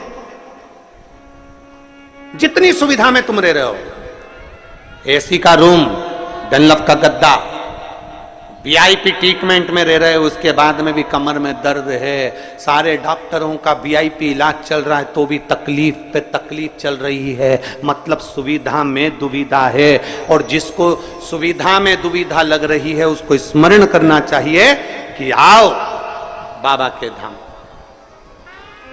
थोड़ी मेहनत करो, थोड़ा परिश्रम करो, मेहनत। और जब हम बाबा के धाम में आकर थोड़ा सा परिश्रम करते हैं, बाबा से अपने दिल की बात कहीं बैठकर 108 बार श्री शिवा नमस्तुभ्यम जब हम कहते हैं, बाबा उसको स्वीकार कर लेते हैं। एक पत्र है,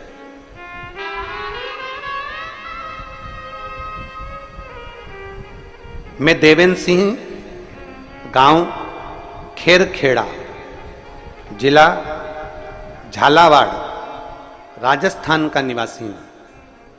कहीं बैठे हो तो हाथ हिला सकते हैं। मैं देवेंद्र सिंह, गांव खेरखेड़ा, जिला झालावाड़, राजस्थान का निवासी हूं। दोनों हाथ हिला दो एक बार। आ जाओ, एक बेलपत्र लेकर चले जाना, आ जाइए।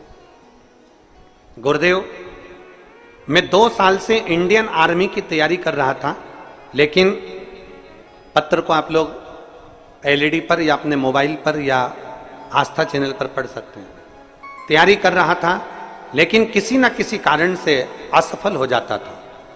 फिर मुझे अपने परिवार वालों ने कहा कि सब भोले बाबा पर छोड़ दे, वो जरूर सुनेंगे, तू मन लगाकर मेहनत कर, क्योंकि गुरुजी कहे कि मेहनत तुझे करना है, परिश्रम तुझे करना है, मन लगाकर मेहनत कर और सब बाबा पर छोड़ दे।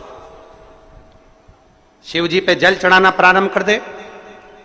देवेंद्र सिंह ने जल चढ़ाना प्रारंभ कर दिया, पशुपति नाथ का व्रत भी किया और सीहोर आए। यहां आकर हमने कंकर शंकर की पूजन करी और कंकर शंकर की पूजन कर कर भोले बाबा से प्रार्थना करी और बाबा ने ऐसी कृपा कर दी कि आज मेरी सिलेक्शन इंडियन आर्मी में हो गया और मेरी पोस्टिंग जम्मू में हुई है। मैं जम्मू में पोस्ट हूं। मैं बाबा को धन्यवाद देने के लिए, मेरी पोस्टिंग जम्मू में। देवेंद्र सिंह, गांव खेरखेड़ा, जिला झालावाड़, राजस्थान का निवासी। यह शिव तत्व है।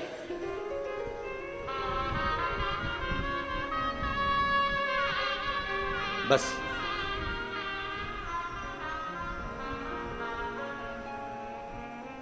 जब आप और हम भगवान शिव के भक्ति में रमे, जब आप और हम भगवान शंकर की अविरल भक्ति में रमे, जो महापुराण की कथा कहती है, उस समय पर हमारे भीतर, हमारे मन में संशय नहीं होना चाहिए। इस पत्र में लिखा कि मेरे परिवार वालों ने मुझसे कहा कि शिव पर छोड़ दे, मेहनत पूरी करना, परिश्रम पूरा करना। मेहनत पूरी कर, परिश्रम पूरा कर। कहा गुरुजी बोलते हैं कि मेहनत में पीछे नहीं हटना है, मतलब मेहनत तो आपको डपट के करना पड़ेगी। और फिर निवेदन है जो हमने परसों की कथा में कहा था, खांसी हमें चली है तो खांसना हमें पड़ेगा, छींक हमें आई है तो छींकना हमें पड़ेगा, कष्ट हमें आया है तो भोगना हमें पड़ेगा। उसी तरह आपको अगर दुख है तो मेरे बाबा का गुणगान भी आपको करना पड़ेगा, आपकी मेहनत के साथ करना पड़ेगा, आपके परिश्रम के साथ।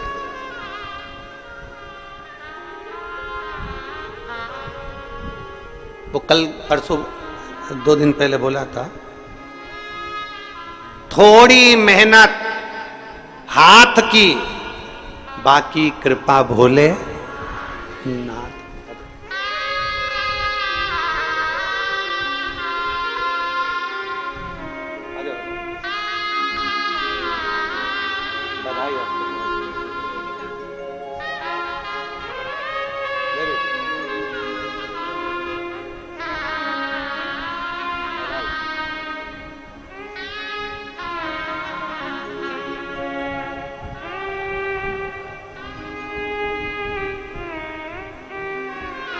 एक शिव के प्रति भरोसा, थोड़ी मेहनत हाथ की, बाकी कृपा भोले नाथ। मेहनत करो, परिश्रम करो, पीछे नहीं हटना।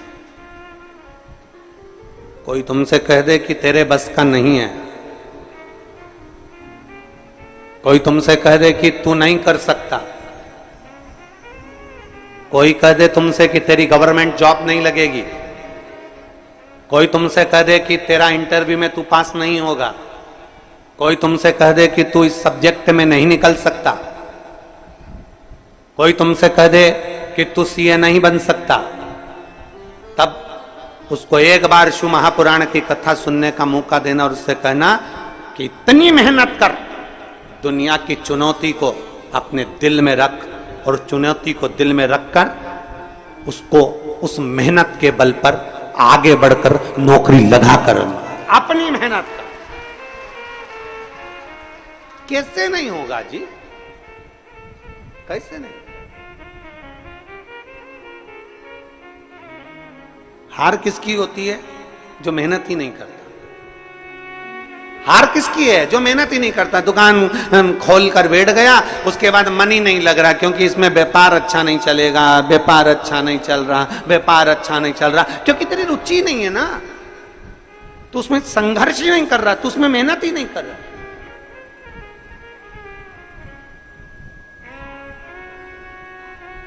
थोड़ा मेहनत करो, संघर्ष करो। आपका संघर्ष, आपकी मेहनत आपको कभी पीछे नहीं हटने देगी। थोड़ी मेहनत हाथ की, बाकी कृपा भोले नाथ की।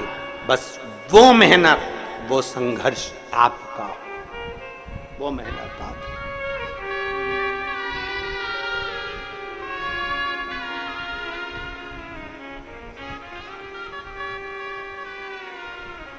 और महाराज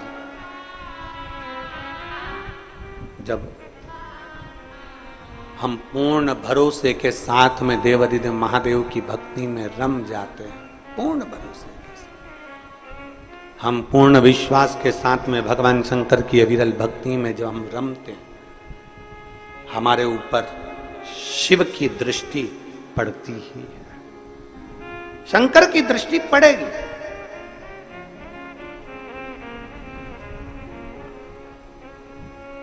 आप इतनी सारी माताएं बैठी हैं, आपके साथ अगर कोई बच्चा आया होगा ना, वो बच्चा जहां खेल रहा होगा ना, माँ कथा भी सुन रही होगी ना, तो उसका ध्यान अपने बच्चे पर जरूर होगा। बोलो तो जरा सही है कि गलत है? बच्चा अगर खेल रहा होगा तो माँ का ध्यान अपने बच्चे पर जरूर है। बच्चा कहां है? माँ का ध्यान उस पर है।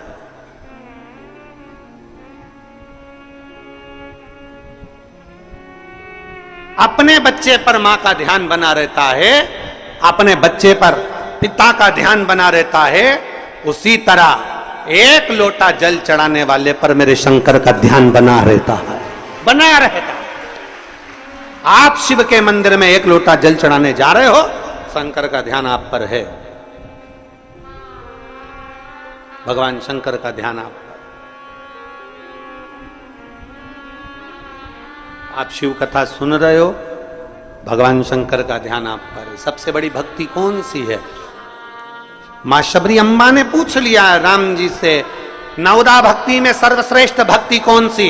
नवदा भक्ति में सबसे प्रबल भक्ति कौन सी? नवदा भक्ति में सबसे श्रेष्ठ भक्ति कौन सी है? तो भगवान राम ने कह दिया श्रवणम। नवदा भक्ति में सबसे बड़ी भक्ति है भगवान की कथा को सुनना। जब हम कथा सुनते हैं, परमात्मा कानों के रास्ते से दिल में जाकर बैठ जाता है, हमारा विश्वास पक्का हो जाता है और हमारा दुख अपने आप मिट जाता है। श्रवणम सबसे प्रबल भक्ति है, श्रवणम। सारी भक्तियों में श्रेष्ठ भक्ति है श्रवण करना, सुन लेना। और आज के जमाने में सुनने का ही तो आदत नहीं है महाराज। आज के जमाने में सास कह दी है हम किसी की नहीं सुनेंगे, बहू कह देती है हम भी किसी की नहीं सुनेंगे, बेटा कह देता है मैं किसी की नहीं सुनूंगा, बाप कह देता है मैं किसी की नहीं सुनूंगा, भाई कह देता है मैं किसी की नहीं सुनूंगा, पोता पोती कह देते हैं हम किसी की नहीं सुनेंगे। तो क्या सीओर वाला महाराज सुनेगा?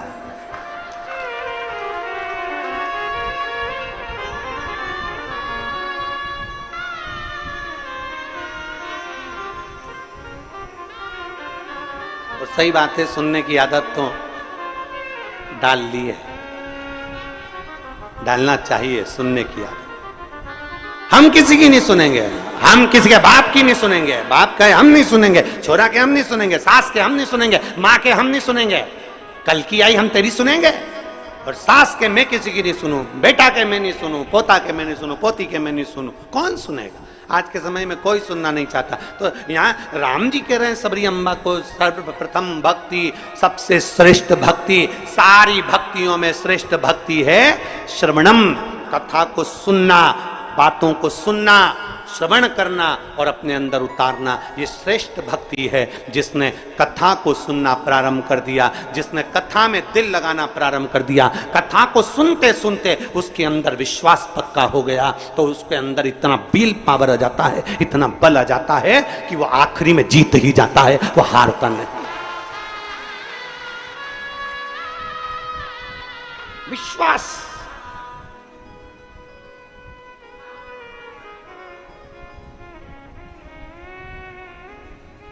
सुनो। और बहुत अच्छा लगता है, देखिए सुनने में जो सुख है ना वो कहीं सुख नहीं है, श्रवण करने अंदर विश्वास की जागरूकता उत्पन्न होती है। और हम तो साधुवाद देते हैं, कई कई कथाएं जब कहीं जाते हैं, कोई बुलाता है और वहां जब कथाओं में पहुंचते हैं तो इतना शोरगुल होता है उस कथाओं में, इतना शोरगुल होता है। जब कोई बुलाता है हम कथा में जाएं तो इतना शोरगुल होता है। पर आप लोगों को मैं नमन करता हूं कि लाखों की भीड़ आती है। अभी भी देख लो 1 2 3 पंडाल खच भरे, उसके बाद भी एक सुई भी गिर जाए तो मालूम पड़ जाए, इतने साइलेंट होकर आप लोग कथा को श्रवण करते, इतने साइलेंट होकर आप कथा का रसपान ग्रहण करते हो, इतने एकदम शांत, एकदम श्रवणम। सुनो,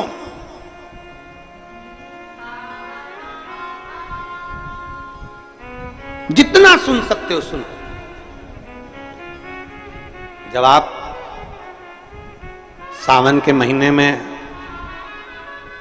2 लोटा जल महादेव जी को चढ़ाने के लिए जाओ, तब 3 चीजें अपने अंदर धारण करना। पहले नंबर का तो 2 लोटा जल जब घर से लेकर जाओ तो जरूरी नहीं कि दोनों हाथों में लेकर जाओ, एक लोटे के ऊपर दूसरा लोटा रखकर दूसरा हाथ से अगर कोई काम हो, पल्लू लेना हो या कोई कार्य हो तो कर सकते हो। नहीं तो तुम 2 लोटा हाथ में रख लो और पल्लू डाल देना सिर पे, जरा सिर पे पल्लू। अब वो तुम्हारा लोटा हाथ में, वो बेचारा वो भेरू पल्लू रख, ठीक है, थोड़ा और खींचो ये बाजू का, तो पल्लू वो भेरू ने और खींचा है, ठीक है, ये पल्लू हमारा मुंडा में दे दो, अब ठीक है।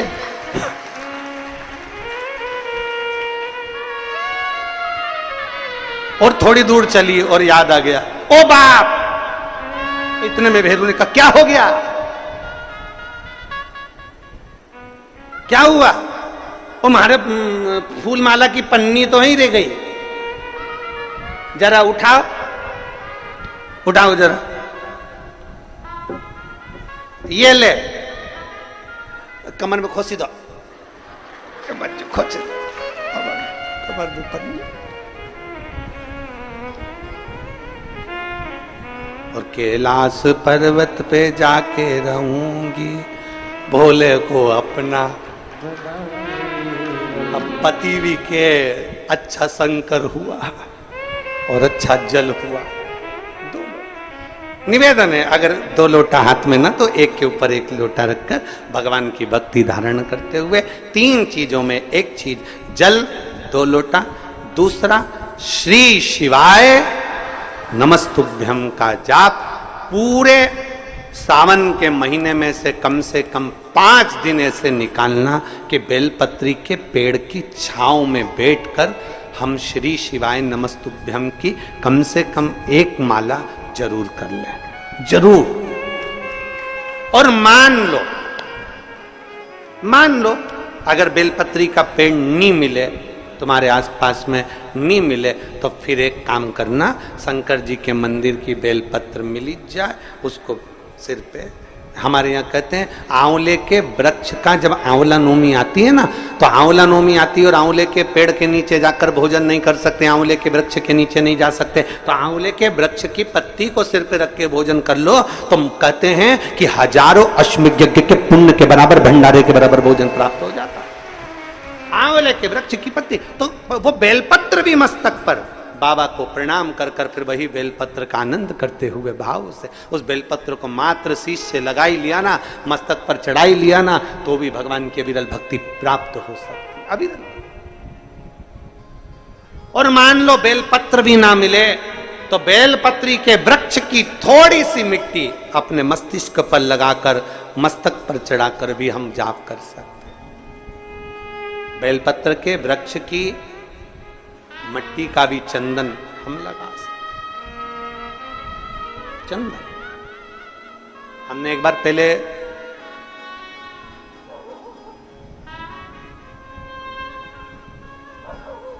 (2019) में एक बात कही थी, आपके स्मरण में है कि नहीं वो पता नहीं हमको, पर हमने कहा था कि मान लो यदि कोई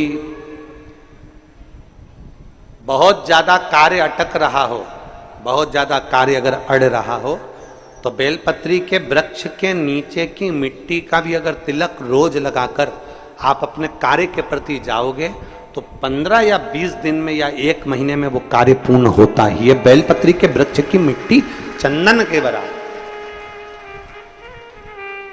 चंदन।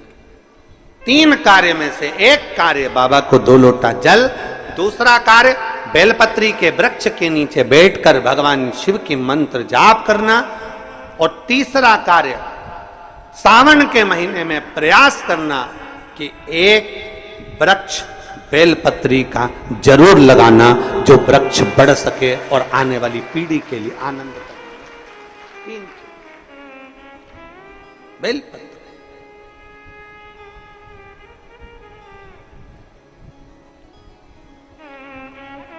शिव का नाम लेकर, भगवान शंकर की स्तुति कर कर शिव के करीब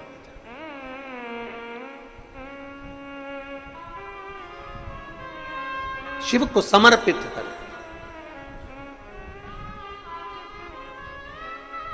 भाव से ये भाव रखकर लगाना कि हम जिंदा हैं, तो बेलपत्री का पत्ता, बेलपत्र हम भगवान शिव को चढ़ा रहे हैं, बेलपत्र हम शंकर को चढ़ा रहे हैं।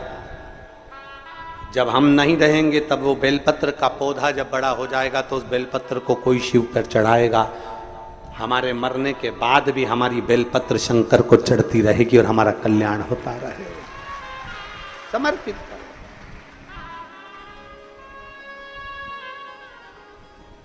बाबा को समर्पित। 3 चीजें, एक सावन के महीने में 2 लोटा, जम के बोलो जरा, जल, सारी समस्या का हल। दूसरा, बेलपत्र के वृक्ष के नीचे श्री शिवाय नमस्तुभ्यम, या पंचाक्षर मंत्र नमः शिवाय, या षडाक्षर मंत्र ओम नमः शिवाय। परंतु पुरुष और स्त्री दोनों पंचाक्षर और षडाक्षर मंत्र को जरा समझना। अगर पुरुष नमः शिवाय ओम नमः शिवाय मंत्र का जाप कर रहा है तो पुरुष सीधे चालू करेगा षडाक्षर मंत्र से, ओम नमः शिवाय ओम नमः शिवाय। पर स्त्री जब भी मंत्र का जाप करेगी तो पंचाक्षर से चालू कर कर षडाक्षर पर पहुंचेगी। कहां से चालू करेगी? हमने पहले भी कथा में बताया। कहां से? जम के बोलिए जरा। नमः शिवाय, फिर बाद में षडाक्षर पर आएगी ओम नमः शिवाय। नमः शिवाय ओम नमः शिवाय, नमः शिवाय ओम नमः शिवाय, नमः शिवाय ओम नमः शिवाय, नमः शिवाय ओम नमः शिवाय। पुरुष ओम नमः शिवाय ओम नमः शिवाय ओम नमः शिवाय जप सकता है, पर स्त्री पंचाक्षर से चालू कर कर षडाक्षर पर पहुंचेगी और पुरुष षडाक्षर से चालू कर देगा। ओम नमः शिवाय ओम नमः शिवाय ओम नमः शिवाय ओम नमः शिवाय ओम नमः शिवाय। ये पुरुष चालू कर दिया, पर स्त्री जब जपेगी नमः शिवाय ओम नमः शिवाय ओम नमः शिवाय ओम नमः शिवाय, पंचाक्षर से चालू करा। कहां से चालू करा है? फिर से आप लोग एक बार बोल के देख लो, चालू करो बोलना। नमः शिवाय ओम नमः शिवाय ओम नमः शिवाय। कहां से चालू करा था? नमः शिवाय से, षडाक्षर तक गए हो। फिर पुरुष ओम नमः शिवाय, नमः शिवाय ओम नमः शिवाय, नमः शिवाय ओम नमः शिवाय। पंचाक्षर से षडाक्षर तक। फिर से बोलो एक बार, बोलो चलो। नमः शिवाय ओम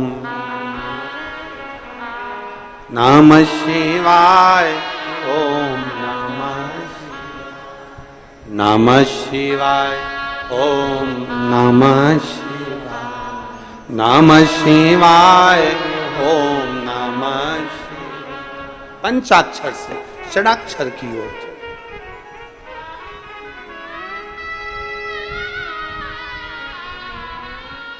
पार्वती मैया शिव जी के साथ में विराजी,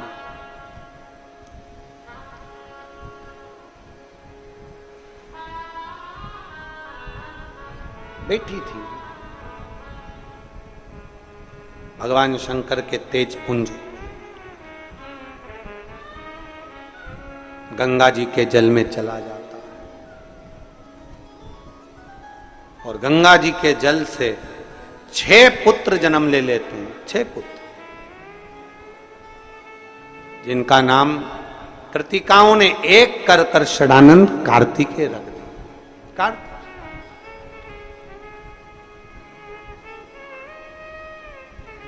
षडानंद कार्तिकेय जी जब माता पार्वती जी के पास में आए और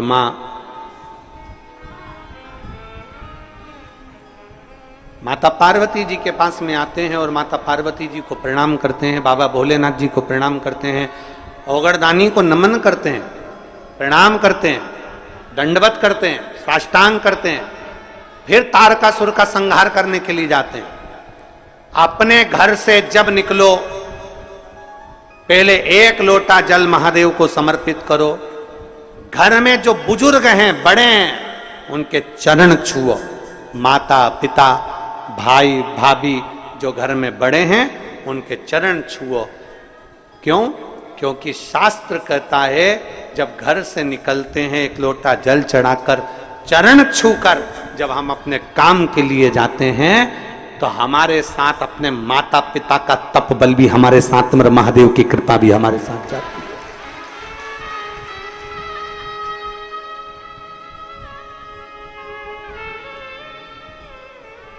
तप बल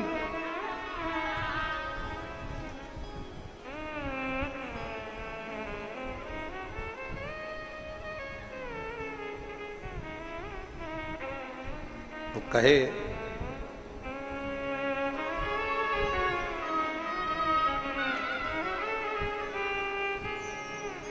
महाराज,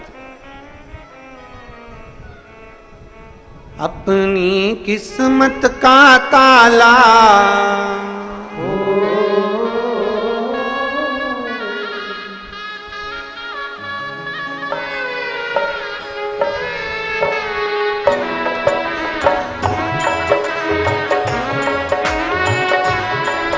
बड़े भाव से।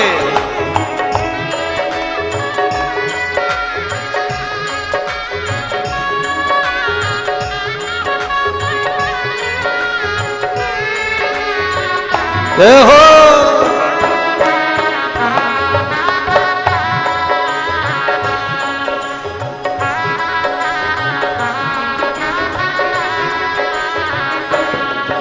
अपनी किस्मत का ताला तुम खोलते चलो, अपनी किस्मत का ताला तुम खोलते चलो। श्री शिवाय नमस्तुभ्यं तुम बोलते चलो, श्री शिवाय। ओ श्री शिवाय नमस्तुभ्यं तुम बोलते चलो, श्री शिवाय नमस्तुभ्यं तुम बोलते चलो। अपनी किस्मत का ताला हो, अपनी किस्मत का ताला हो, अपनी किस्मत का ताला तुम खोलते चलो।